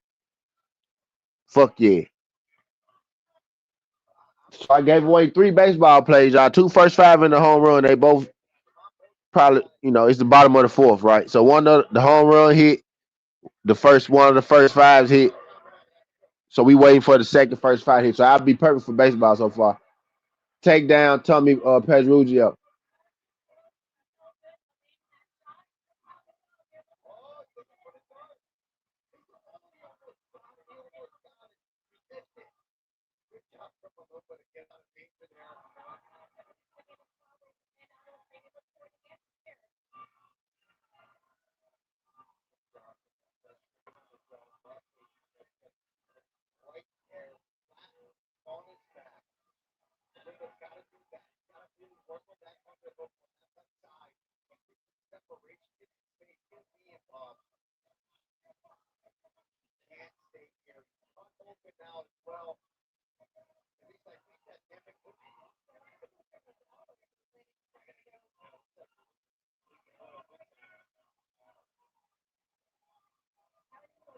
Pedrugio finna win this shit. I need finish it. Finish it.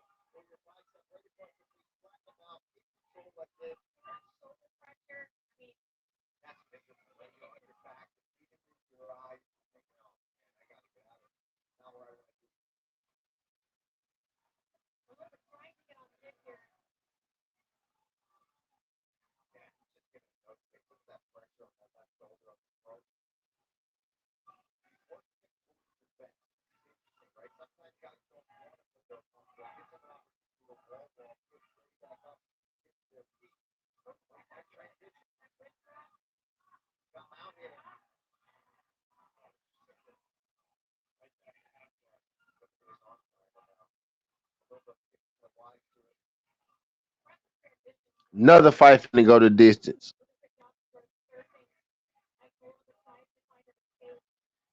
If this shit go the distance too, that'd be crazy work, man.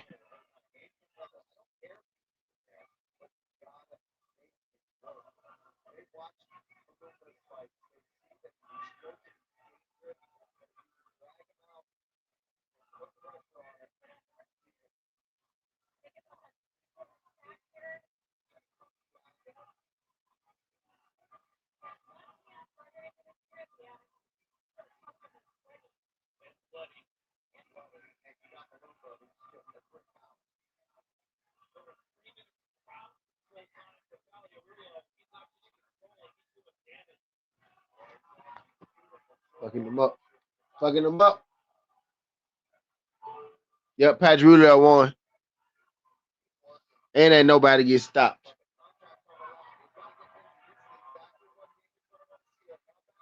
Ain't no win yet though.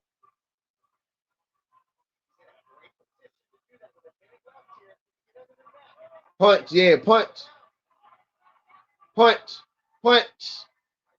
Punch. Punch.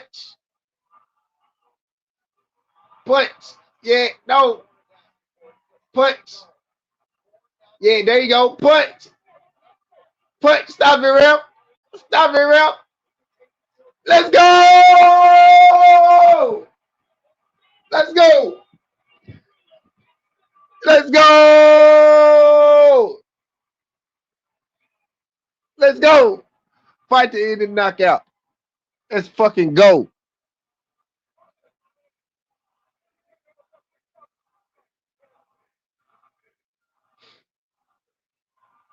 Gunnar Henderson home run. Fight to end and knockout. Let's go, baby.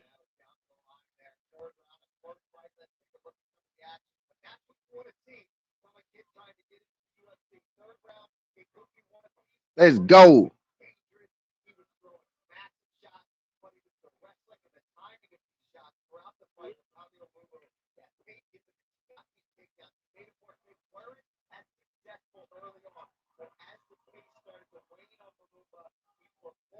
Let's go.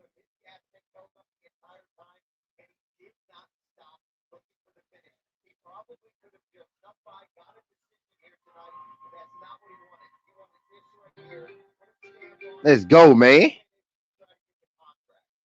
Fight to end the KO, baby. Let's go. Damn, that was a buzzer beater, boy. That was a buzzer beater, boy.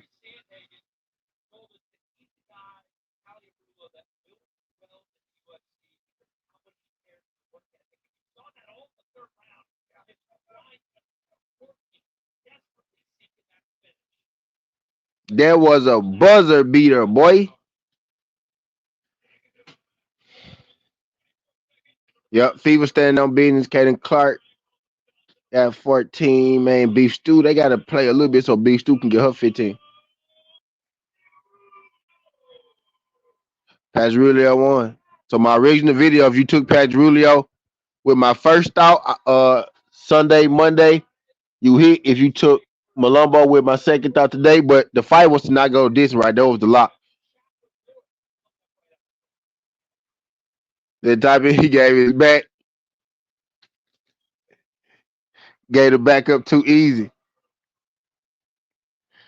Hey, watch this. Hey, nah, bro. We got an easy. I took P money line. Yeah, I took him money line. I took him money line yesterday, and then today I took fight not distance.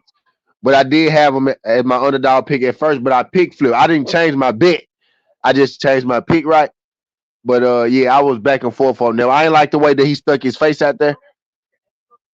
Right. He gave up the back way too easy. Good shit though. I needed that, boy. Needed that not distance. Needed that fight to end in KO. Fight to end in KO. Fight to end in KO was the play too. Said okay, picked him because he bigger. That's basically why I picked my. If you listen to my breakdown, I thought he actually did use his size. Right, he started to use his size after he started getting punched in the goddamn. Right. But once he started to use his size more, then shit got easier. Shit got easier for him once he started to use his size more.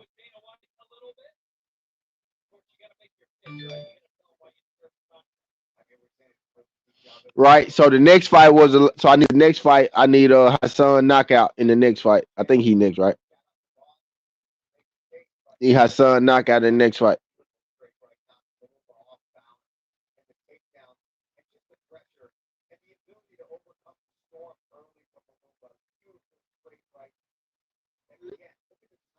Dana with the juice. Yeah, he a cage warrior guy too. So he literally one of Dana guys. He's literally one of Dana guys.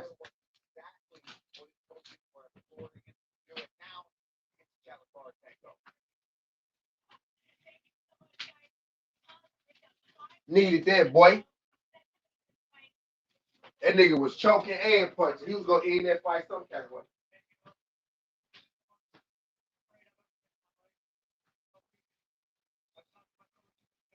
He was choking. choking and punching. He was gonna end that fight some kind of way.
I'm gonna take y'all with me.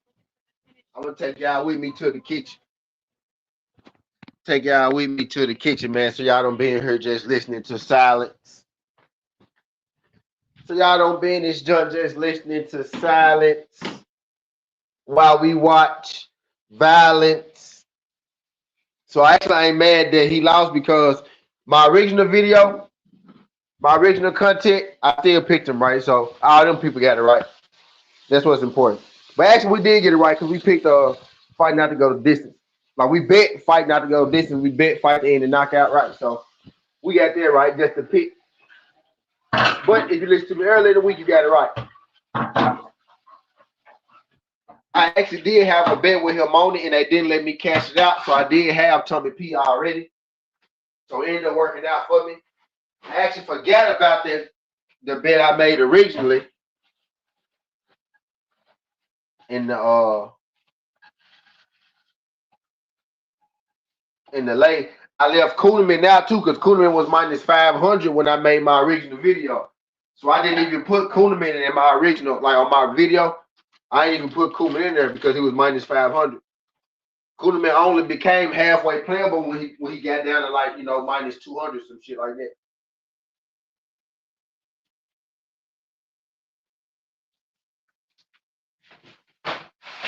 Yeah, Kuhlman really only became playable at like the minus 500.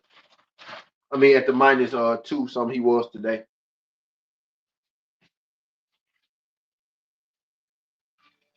I didn't think that fight was going the distance though. Then I was wrong off. You would have never got me thought that Jones. You would have never got me to thought that Jones will go the distance.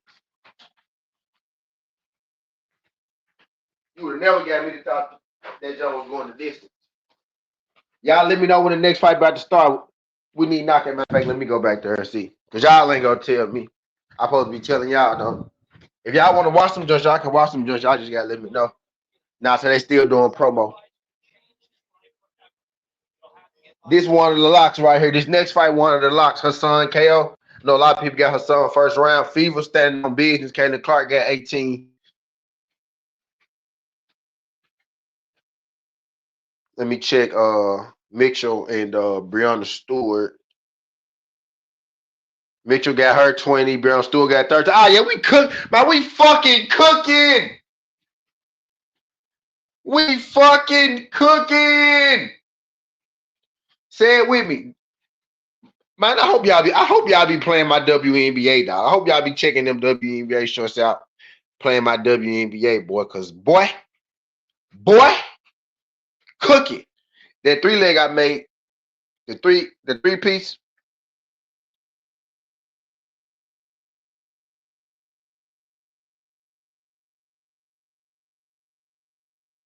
Cook it.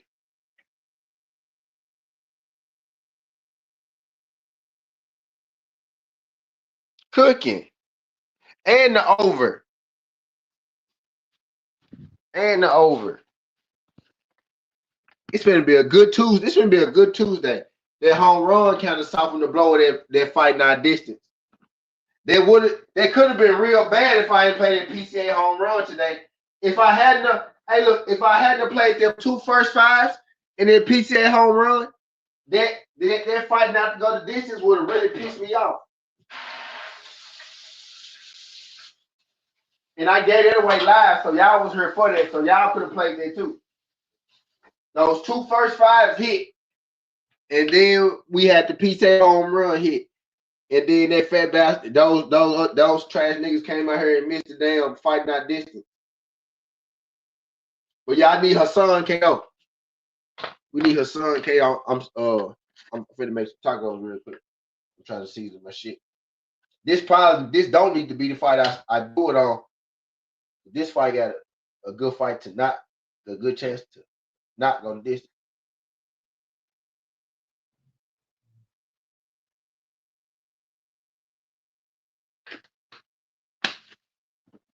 I gotta quit being lazy. Go ahead and sign into my Prime in the front room so I can watch it in the front.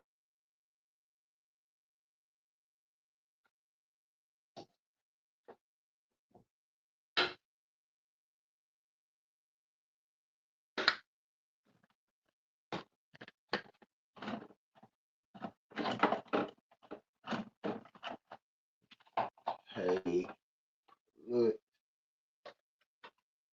little bit in a minute, man. Home run, Isaac Albies. Let's go.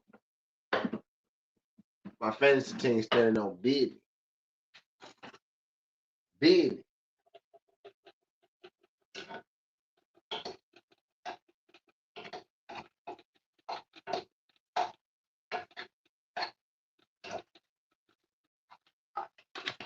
Fantasy team standing on business right now. OTB played me close yesterday too. OTB played me close yesterday too, so it's good.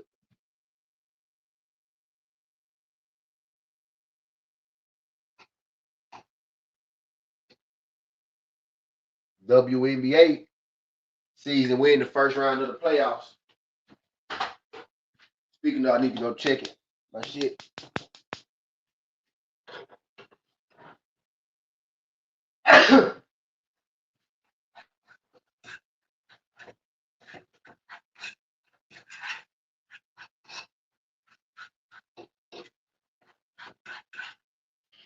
Y'all know I slow cook my shit so I can take my time.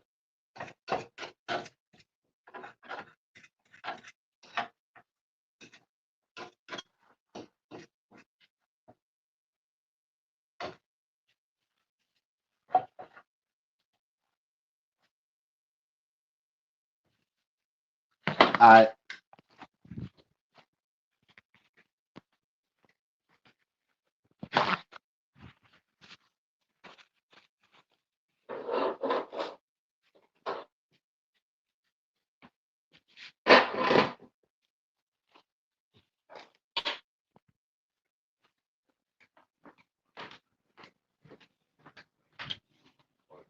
Okay, we ain't missed nothing yet. We ain't missed nothing yet.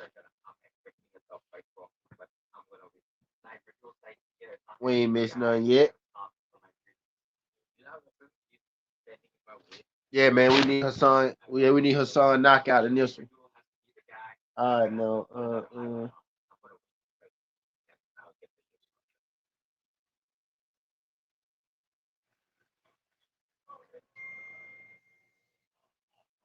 Here's the 29-year-old Maradul TWTea. He started MMA at 18 years old and he realized he wasn't cut out for a 9-to-5 job. Wanted to be a gangster as a kid.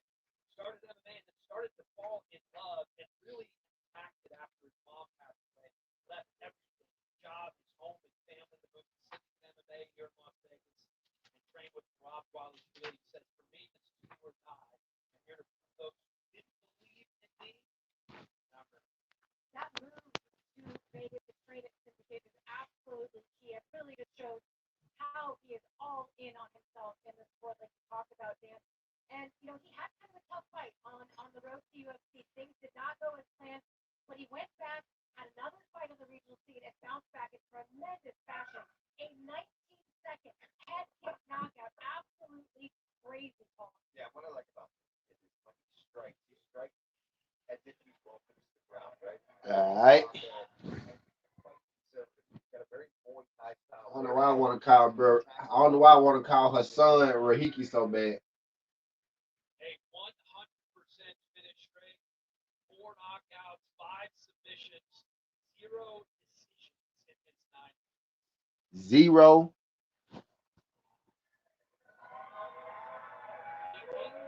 Ninja Bilal Hassan, one of the best prospects we will see on the Contender Series this year. The biggest favorite in Dana White Contender Series history at nearly minus 5,000. Both nickel previously the largest favorite in Contender Series history. He was a Pan American Junior Taekwondo champion, third-degree black belt, started Taekwondo at 5 years old with the U.S. national team. The first fighter ever representing Indonesia to fight on Dana White. This kid is incredible. And there's a reason that he's favored so heavily. Indonesia. Dynamic, he's fast, he's got unbelievable counters, he's flashy, he's fun, he's got a personality. He's got everything you want in somebody to get signed to the UFC. Now he's got to go out there and he's got to perform. But if it's anything based on his CFFC career, well, that's where I would champ him. It's not easy to be a champion there. And it's certainly not easy to defend that belt 3 different times with finishes the way he has. It's kind of because this. He is very, very special. When you go back, he's like one of the coolest real kick highlight knockouts I've ever seen. It's that, it's the moonwalk, it's the backflip. I mean, you saw everything in one spot. And he's got a great support system. Back home, Everett Washington. The fans watching there, friends, and family as well. Yeah, it looks like that's Charlie Combat Sports in Everett, Washington. They are waiting for this fight. As we take a look now at the tail of the He should put Braz in the dirt. He should put Braz in the dirt in the first round. Should be some quick dirt putting. Should be some quick dirt putting going on in this one. monster favorite, Bilal Hassan Hernandez, our referee. Should be some quick dirt putting going on in this one. Never seen a favorite this big before in the history of Dana White's Contender Series. You see the Indonesia favorite. Just look out for the kicking ability and the way that he attacks the body. Indonesia. The Indonesia. The Indonesia. Indonesia. That's too close to nigga, man. That's too close to Indo, nigga. That's too close to getting those, nigga. He got to change his nickname. Indo. Oh, let's go. He already stopped. Oh. Yeah, knockout. Yeah, knockout. Yeah, stop it, ref. Damn, ref. The fuck the ref on? The ref? The ref, like, the ref? What the fuck wrong with the ref? What the fuck wrong with the ref? All right, we need one more now, parlay. We need the main event. So we got one fight in between it. So we finna do a single for the fight in between it. So we need one more knockout for our parlay to hit. Our secondary parlay, right? Because our fight not this, this shit got tore up. But that's why you got to come for the live streams, right? When you go watch my bits, so you can catch the live jumps. Because we always gonna leave with something, right? We always gonna leave with something, man. We gonna make sure you leave with something. Hold on, y'all. I'm finna run to the kitchen real quick. Let's take a look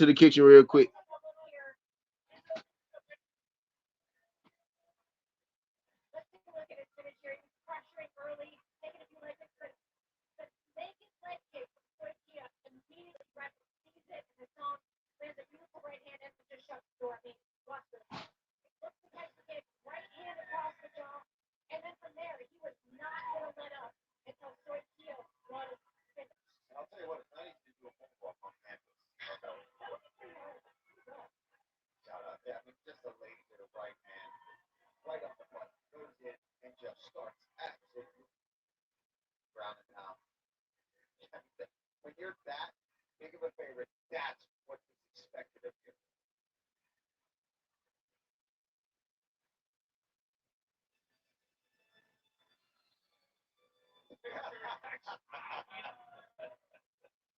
And there's the moonwalk. He said that's not easy on campus. I've never tried it before. He makes it look easy. Yeah, he does make it look easy. He makes all of his fights look easy so far. Let's make this one official. Here's Justin Bernard. Ladies and gentlemen, after just 45 seconds, round number 1, referee Herb Dean calls the 45 seconds.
All right, I'm back. Yes, he did, Scotty. Quick. I took him out quick.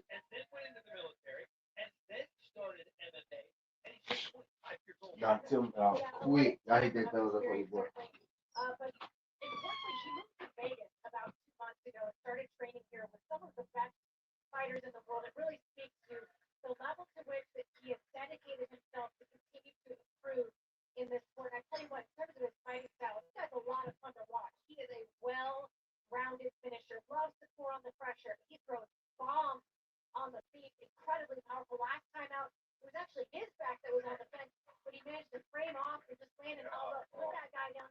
Everything he does is with fighting intention and power.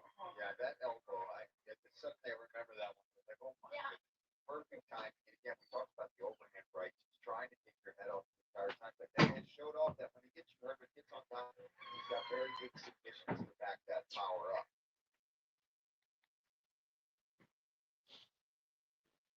I'm back.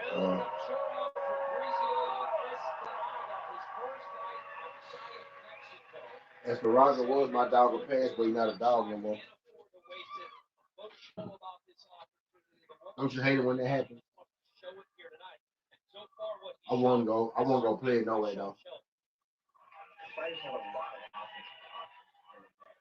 One of the key elements I look for is the ability to commit to and throw a lot of combinations. And that's what Escaraga does best. He lets those hands go and usually just overwhelms his opponent. Let's bring in Yanni the Greek Corrales one more time for his view on this fight. Indeed, and Oscar's usually got the power, but that's not going to be the case here against Escaraga, who was a former welterweight. He can build on that physicality, and I think he could do so here. I like him in this spot. He faced the tougher schedule as far as He took Escaraga. He took Escaraga too.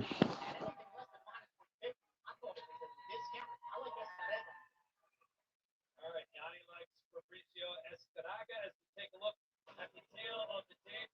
Alcir and Escaraga are fourth fight of the evening, 4 years older than the Mexican. Escaraga, who comes in at the minus 140 favorite, a 3-inch reach advantage for the favorite as well. Let's get this one started with our referee, Mike Belcher.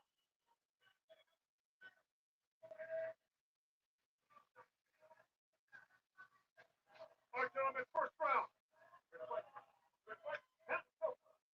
right, last one. What about 45 seconds? Let's see how long this one goes here on the season. And the Dana White's contender series already are 4 fights. This is the one I said start the second. I think we'll see this one go a little longer. Based on the style of these guys, good boxing combinations. Escaraga. Yeah, I took start the second in this. Oh man, he is. Don't like it goes. Oh, hey now. If you're looking to get this takedown here, Escaraga doing a good job with his 100% pathway.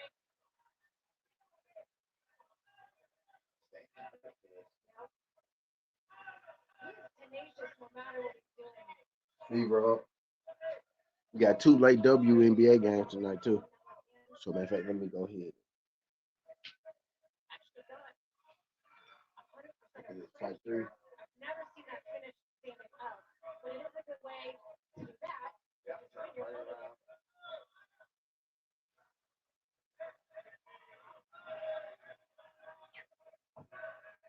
Need this one to extend a little longer. Tries to lay the knee.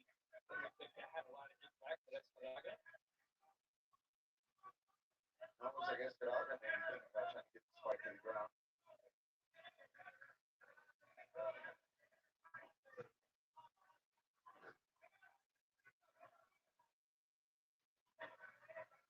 We'll see if Escaraga tries to land some knees to the midsection here. There we go. Let's see if guys can get their hands going again. Escaraga usually overwhelmed. To the right. Put him to the knee. We'll sit by out here, drive it back to the fence. We'll see if he can select his hands. Escaraga looking to hit that switch. Some elbows to the side of the head. Oh, nice job. Keep that leg going over. I'm going to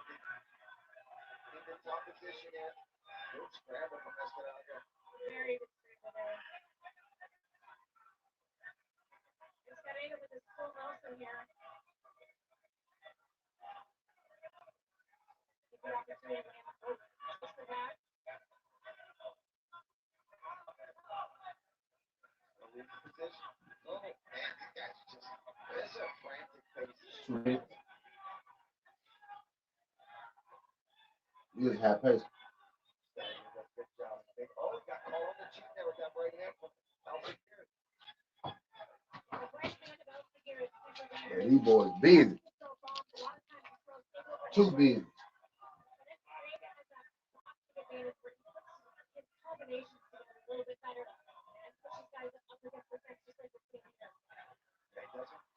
Do a takedown, bro.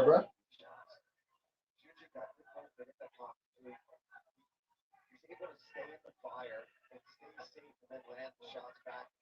Yeah, crash in. The body.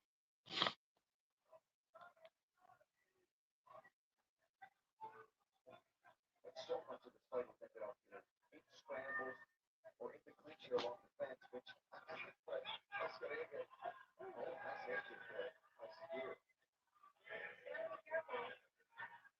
Oh.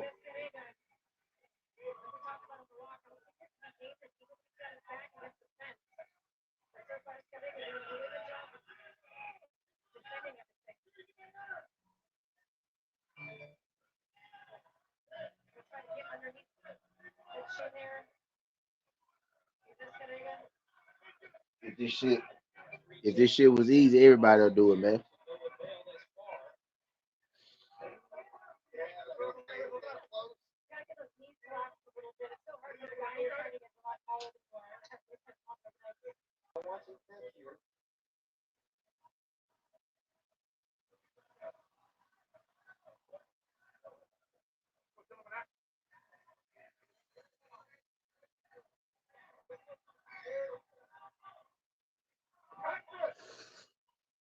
You like action? Nah, no action. That's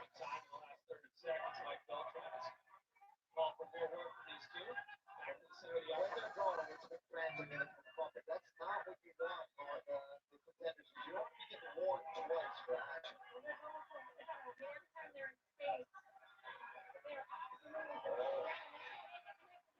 Yeah, exactly with that right hand.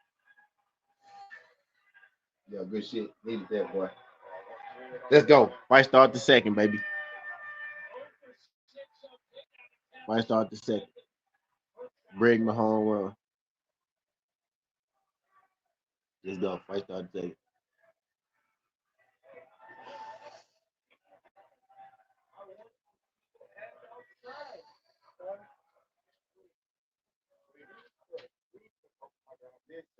When you get to walk, you can go single leg. Okay?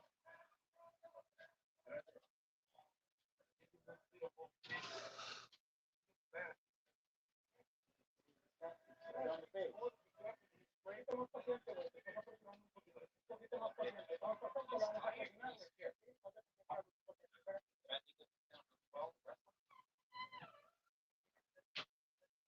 Just feint a little bit. What's the comment? Feint a little, get out of the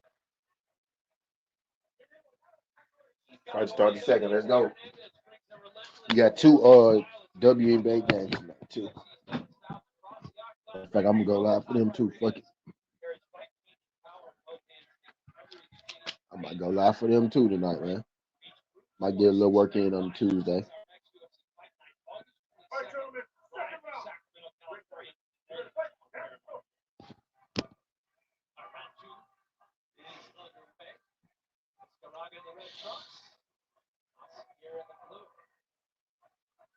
Appreciate the couple subs today too. From his corner, Alciguer wanted to go to the single leg. So the guy I picked to win winning. Kevin Clark hit them points. My WNBA people hit them points. What his instincts are, and that's the double leg. Kevin Clark them up 10. Got the body locked out. He's working so hard.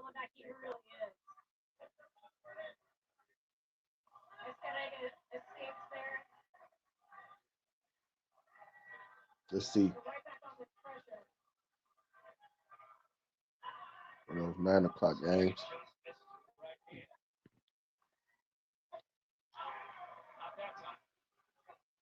Yes, I'm gonna stop at 3:30.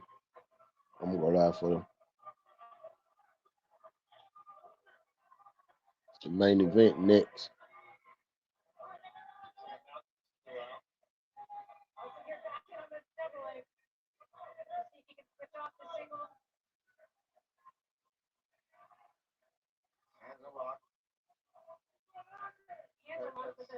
with Escarrega so far apart. It's so hard to get a taller guy really collected and Yeah. And there you see 10 takedowns defended by Escarrega.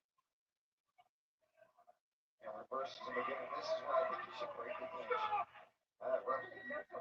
Oh, now he's going to put the back. Skip in his mouth. Ready, go.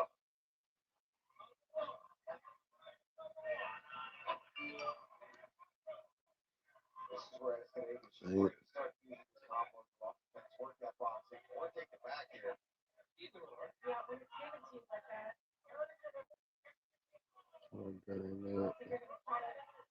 I'll win or lose if I start saying I need Wint KO, and I'm good to go. What is going on? What happened? Said that boring or something. I thought he was back up.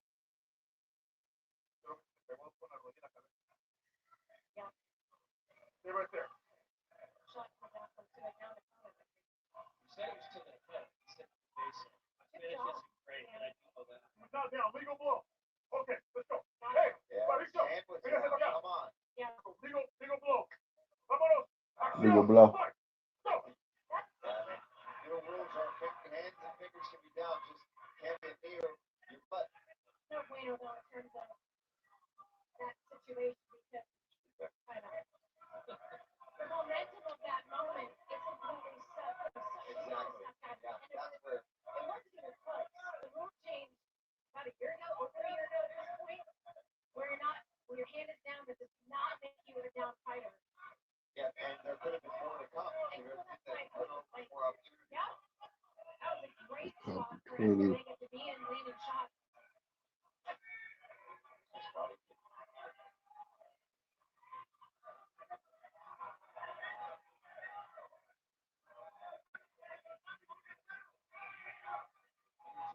Go here in round 2.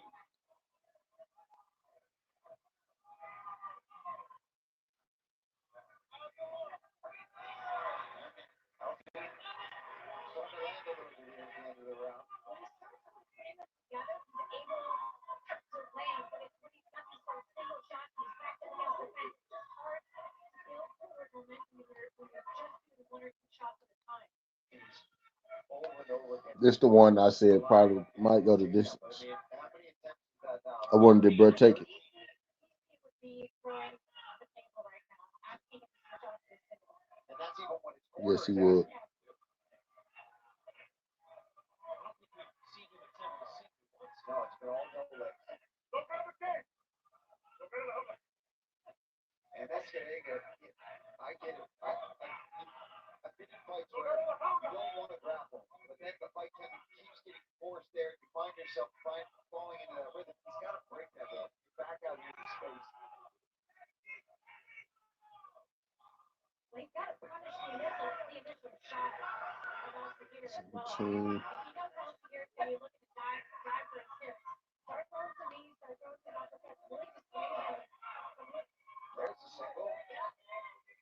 Let's see if he can rip it down, and he switches back to his up.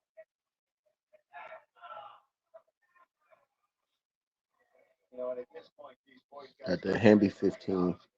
the fight there. You can't think about any of this fight. Rob Scott had a crazy fight. Broken arm at the end of the round. Kelly Rulo, late third round finish. And obviously, Bilal Hassan is getting into the UFC. We know that.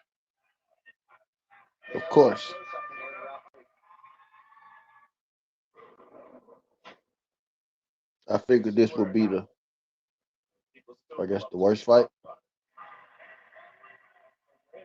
You're not thinking of the story yourself. Just get yourself in the right position. You never know when a play will become legendary. When the moment comes, will you be ready? Make it easy to never forgive him. Bet on baseball. Bet on young football. Make it legendary. Right out. This is it. This one right now. I need a body, I need the upper, and he's put that in there. Can you get me? Okay, this is it. This is the guy right here. 1, 2, 3 late games. Arizona home. Oh shit. You know, he knows he cannot take a shot. 4, 5, 6. Diego Lopez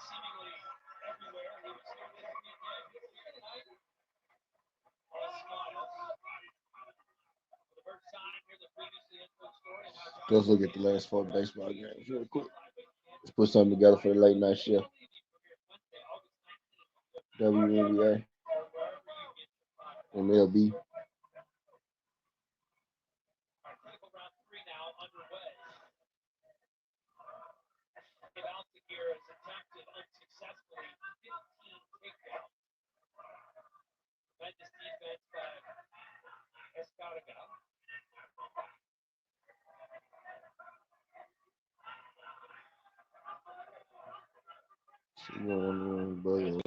Middle.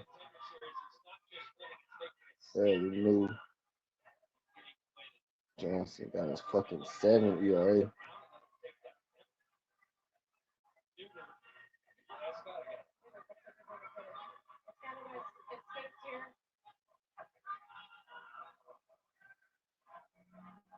Corey Bradford.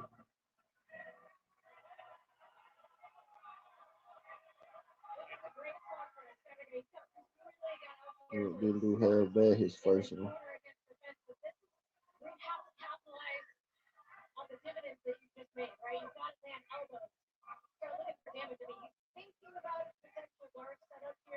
Could be a setup. I ain't just like deep, but the Brewers puzzle. Check out Brewers puzzle. Secure a contract here tonight. The late sell would certainly help them. Well, whoever gets it.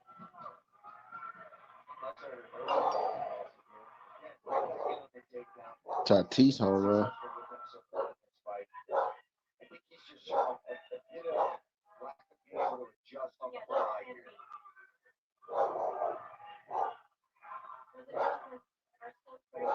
I like the over 70. Huh? Harrison gonna be giving them shit.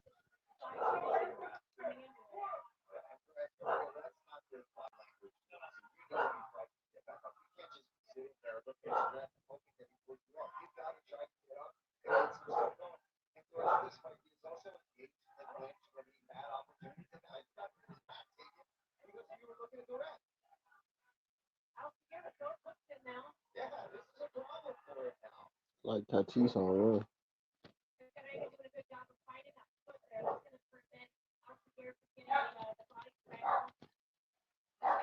Hold on.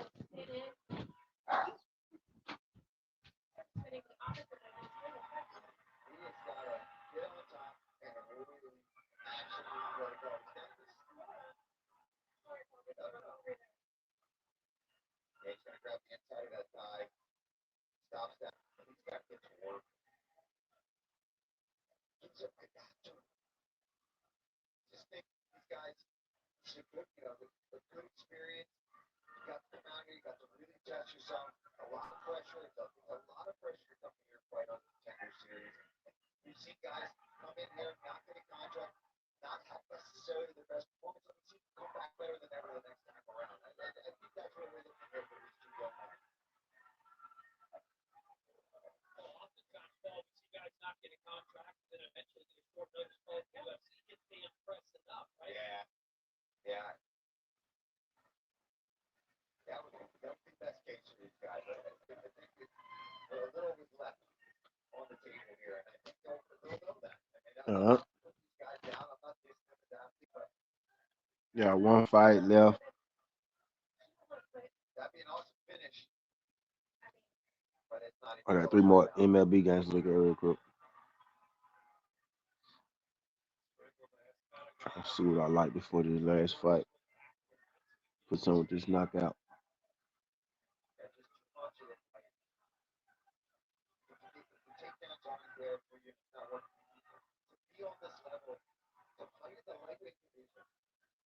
Macy Barnett. Where do I go from there? What's going to be?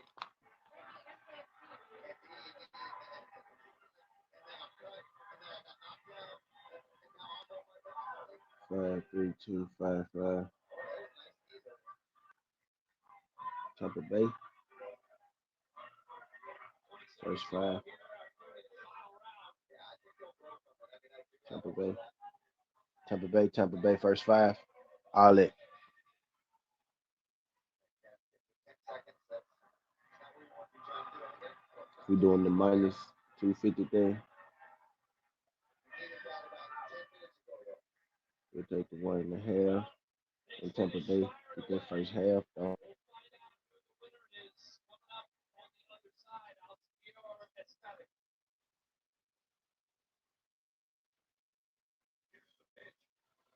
Astros Giants. Let's check it out real quick. Finna close the night strong, man. Wint KO. Go bring home my MMA play. And I'm putting together some baseball right now.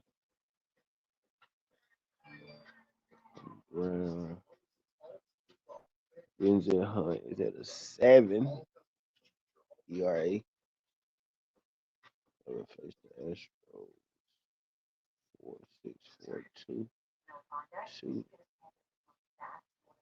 4.642.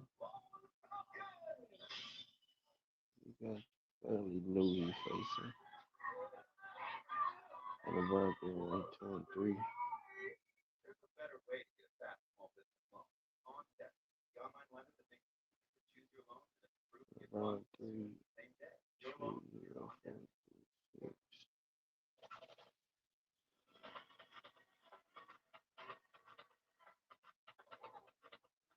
Brown never really fished them. So not a lot of history there. Did that fight so? Yes, he did, my brother. Yes, he did. Yes, he did. Schnellback Perez. Check this out. It's about it. Watch. Ready.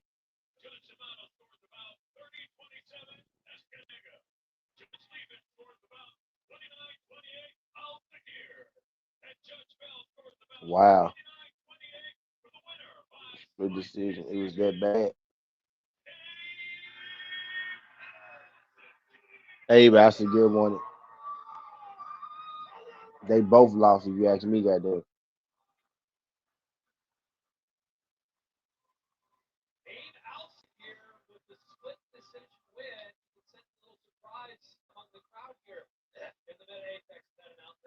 I had a little surprise there. Yeah, I'm a little surprised too. Shit.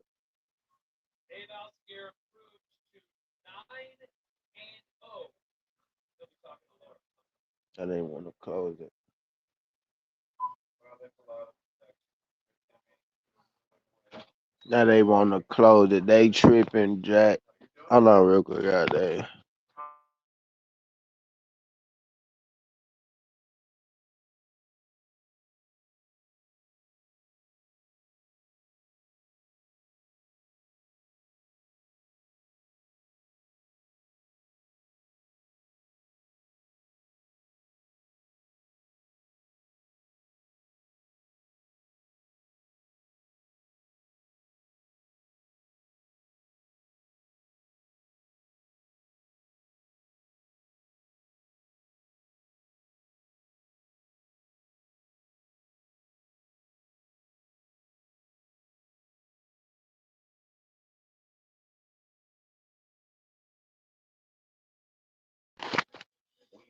Yeah, both of them were trash. I never want them to go get the contract.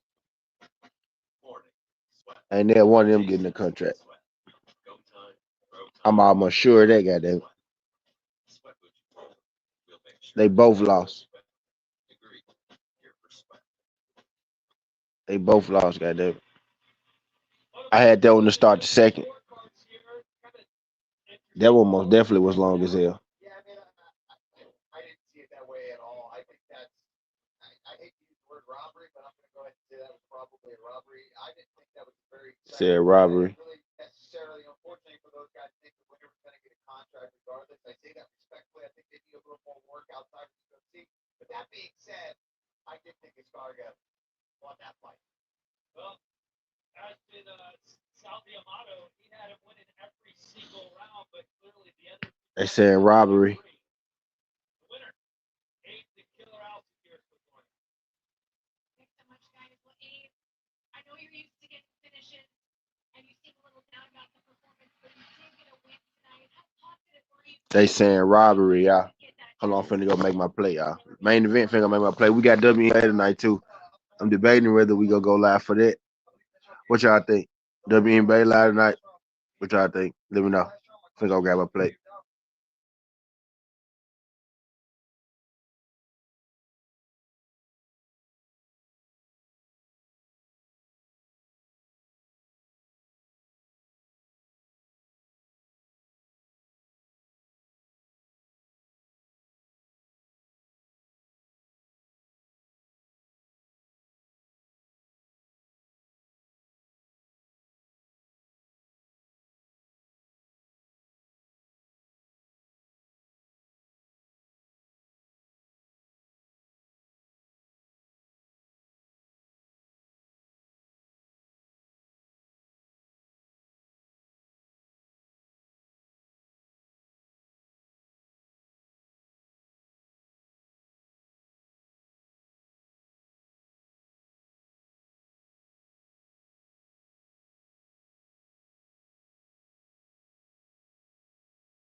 All right, I'm back.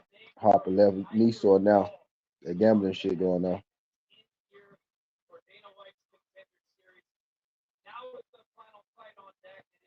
My boy said my knee hurt. I have. I've been much numbers. I've been more into that. And I gotta say, I think I got three guys that I really think are gonna get good tonight. And I think it's no doubt that number one on my list is Bilal Hassan. I think this kid is not only gonna get a contract, but I think very quickly he's gonna make noise in the flyweight division. He's gonna be a top contender extremely fast. Again, really Individual. CFFC defends himself multiple times. Looks fantastic. Comes out here as the -5,000 favorite. Does that. Then I think Talia Rulo, I think get that late finish coming out, overcoming early adversity. I think he proved he's UFC ready.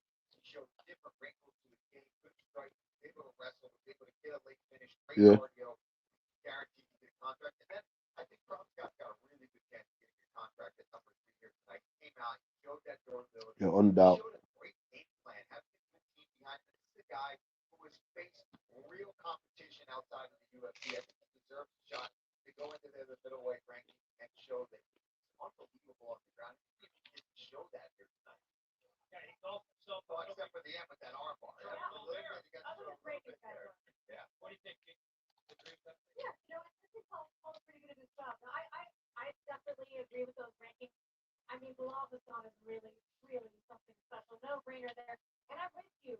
Paulo was really impressive to me. His tenacity throughout that entire fight. I mean, yeah, I just basically agree with everything he said. But I got nothing to add. Keep my job, baby. Pagliarulo was certainly working hard for that finish there at the end of that fight. Perfect way to That one Pagliarulo to get in. with a couple of Sound like. heavyweights ready to throw down, trying to earn a UFC contract here tonight.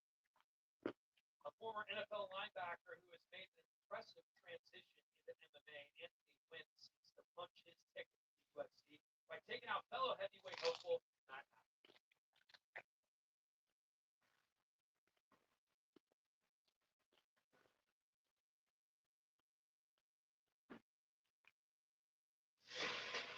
I am ready for the UFC because I feel like I'm the best heavyweight out there. I understand what it takes to be the best in the world. I'm ready to prove it. My name is Anthony Wint. I'm 30 years old, fighting out of Trail Cliff FC in Detroit, Florida. I started playing football at a very early age. I want to say 5 or 6 years old. As I grew, as I started to make plays, I started to get better and I started to be proud of being able to make people around me proud. At Florida International University, I was a 40 starter on the football team. I was a freshman team all-conference player. My second year, I was second team all conference. Third year, I was all conference. And I was the #1 tackler in the school history. Ended up being undrafted to the DWCS. I got signed to the 90-man roster. From there, I got cut, and then I got pulled in the practice squad. And I was able to play in 2 games my first year as a rookie. And after my football career was over with, and I signed to a Canadian Football League in 2019, I think God himself orchestrated COVID so that I couldn't go to Canada. So that my family first round management could ask me to be a fighter. And the rest is history. I was always a gifted wrestler. I was always super strong. When somebody hits me in my mouth, I don't get angry. I lock in and I find a way to win. And against anybody in the world, I dare you to hit me in my mouth and see if I will find a way to win. So when I see the fight playing out, after that, the fight doesn't last more than 2 or 3 exchanges. And Okay. best case scenario is that I knock him out with the first 2 punches and I can go up to Dana White and Hunter Campbell and ask for a fight as soon as possible.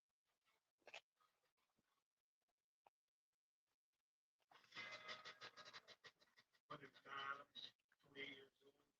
I'm waiting on Ohio Hall. Growing up, Ohio was just, there wasn't much to do.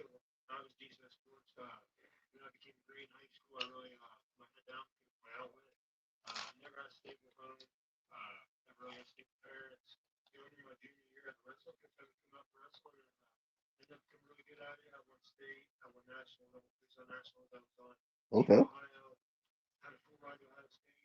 I just I didn't get a college. My mom was got on drugs. I ended up staying home. Saw a thing on Facebook. Looked at MMA fighters, one of my buddies shared, so I jumped into it. Won my first fight with a knockout. So yeah, MMA is a sport I fell in love with, and I love to head. I took a big layoff, a couple years, 2, 3 years layoff because mom passed away December 26th, day after Christmas.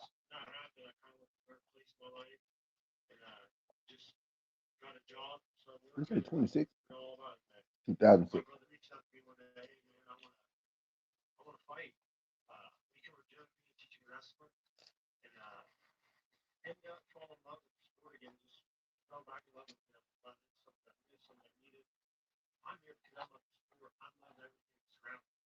When I put it into it, I don't think it would stop me for a few reasons. I have too much love for a sport, not shine to the big moments in my life. I always shine to the big moments. So I'm going in there and I'm gonna hopefully knock it out and get my contract and just fight the UFC rookie fights.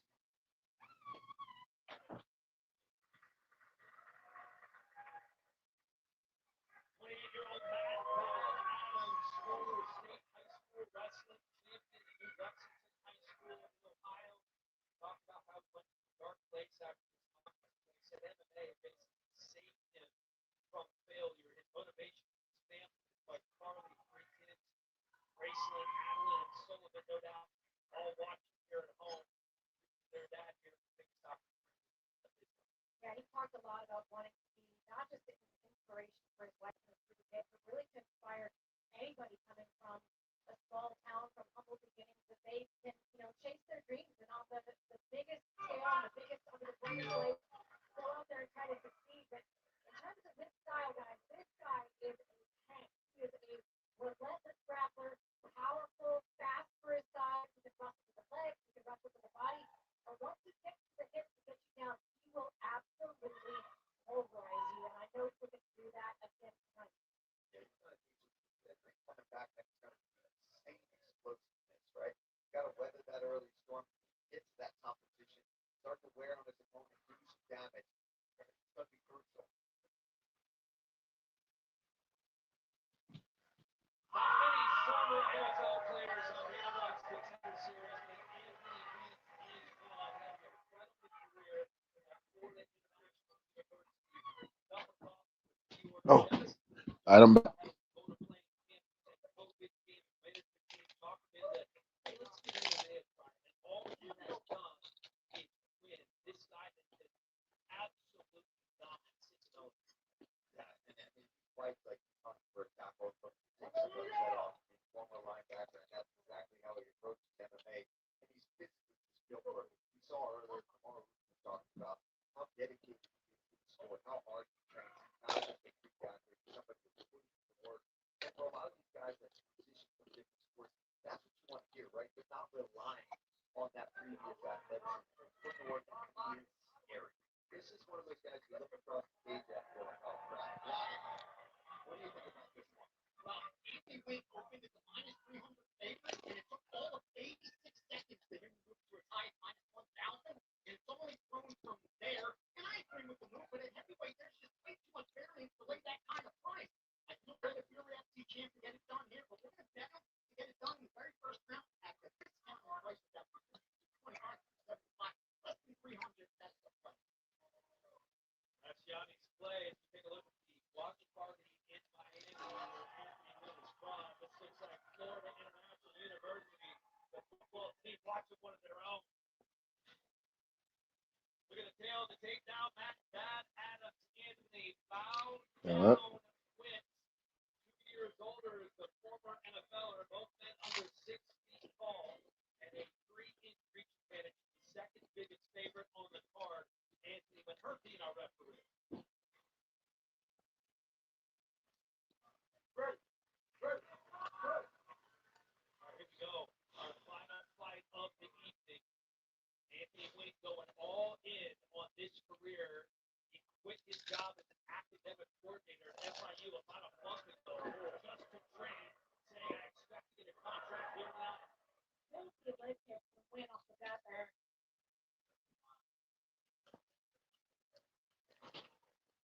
Look, these guys on the rest of the face. Oh, man, brilliant team.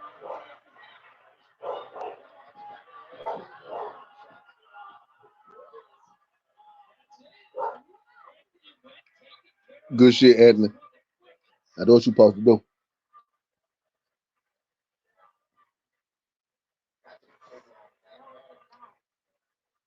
And we talked about it throughout the night. We were speaking on this fight. This is how he gets things done. It happened so quickly, I wasn't sure if Herman actually stopped it or not. I know. He's about to stop it himself. I want to take another look at that because that is just so fast. I mean, that's what you get when you watch him fight. He's just so explosive. So Wint drives into the cage here, and then Adams tries for the outside strip, but ends up getting reversed and on top. And then just as soon as he picked the back, it started getting off. The door closing. Wint trying to move, trying to defend, but Hurt needed just seen enough at that point. Understandably so. I mean, look at the shot.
Yeah, it was, Tia. Yeah, it was. But shit, that's the end of the call. Yeah, we gonna get up out of here. I might come back for WNBA and late MLB. I do got some plays for that, so y'all might see me again. Man. Good shit. Sorry, I probably hit not that first one, but that live one. Yes, sir. What Breonna Stewart got? What Breonna Stewart finished with?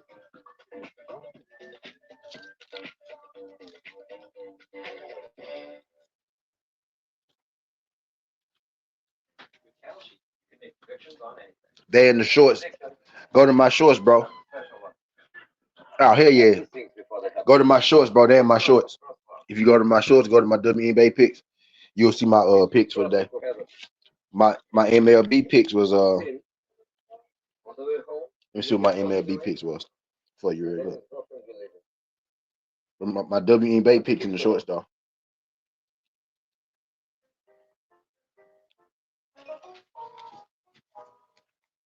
Let me see what I put in for MLB.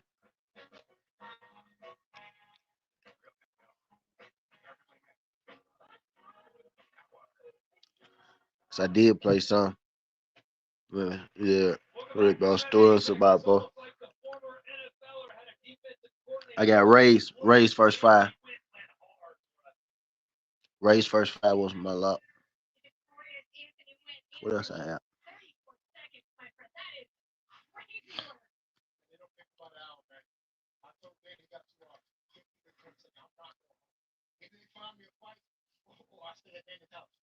Yeah, Ray's first five. In your interview coming into this fight, you said, I'm going to knock him out in one of the first exchanges. How did you know that you would be able to get, I mean, not just first round knockout, we're talking sub knockout. You knew it. How did you know? I played football my whole life. I was football linebacker. I was used to line up against 11 people, have 11 people against me, and then dissecting a whole play in 40 seconds. Sometimes you got to dissect a man in 3 rounds. So it's easy. Easy work for you. You got the finish. Did you know once you got to the back and you started pounding away that you'd be able to get him out of there? Man, if I'm being honest, I'm mad he quit because I love putting people on their face. But I love Max. He's a great guy, man. He's a great husband. He has 3 beautiful girls. Man. He got to do what's best for him, man. So I hope he reevaluates why he fights and he comes back better. You bring that NFL level athleticism to this game, to the UFC. How much would it mean to you to bring that to the UFC heavyweight division? It would mean everything, man. But not to me, man, but to God. I feel like they're the guys to step up. All right. I got a mighty sword. I'm ready to chop down any man that stands in front of me. I saw you use that.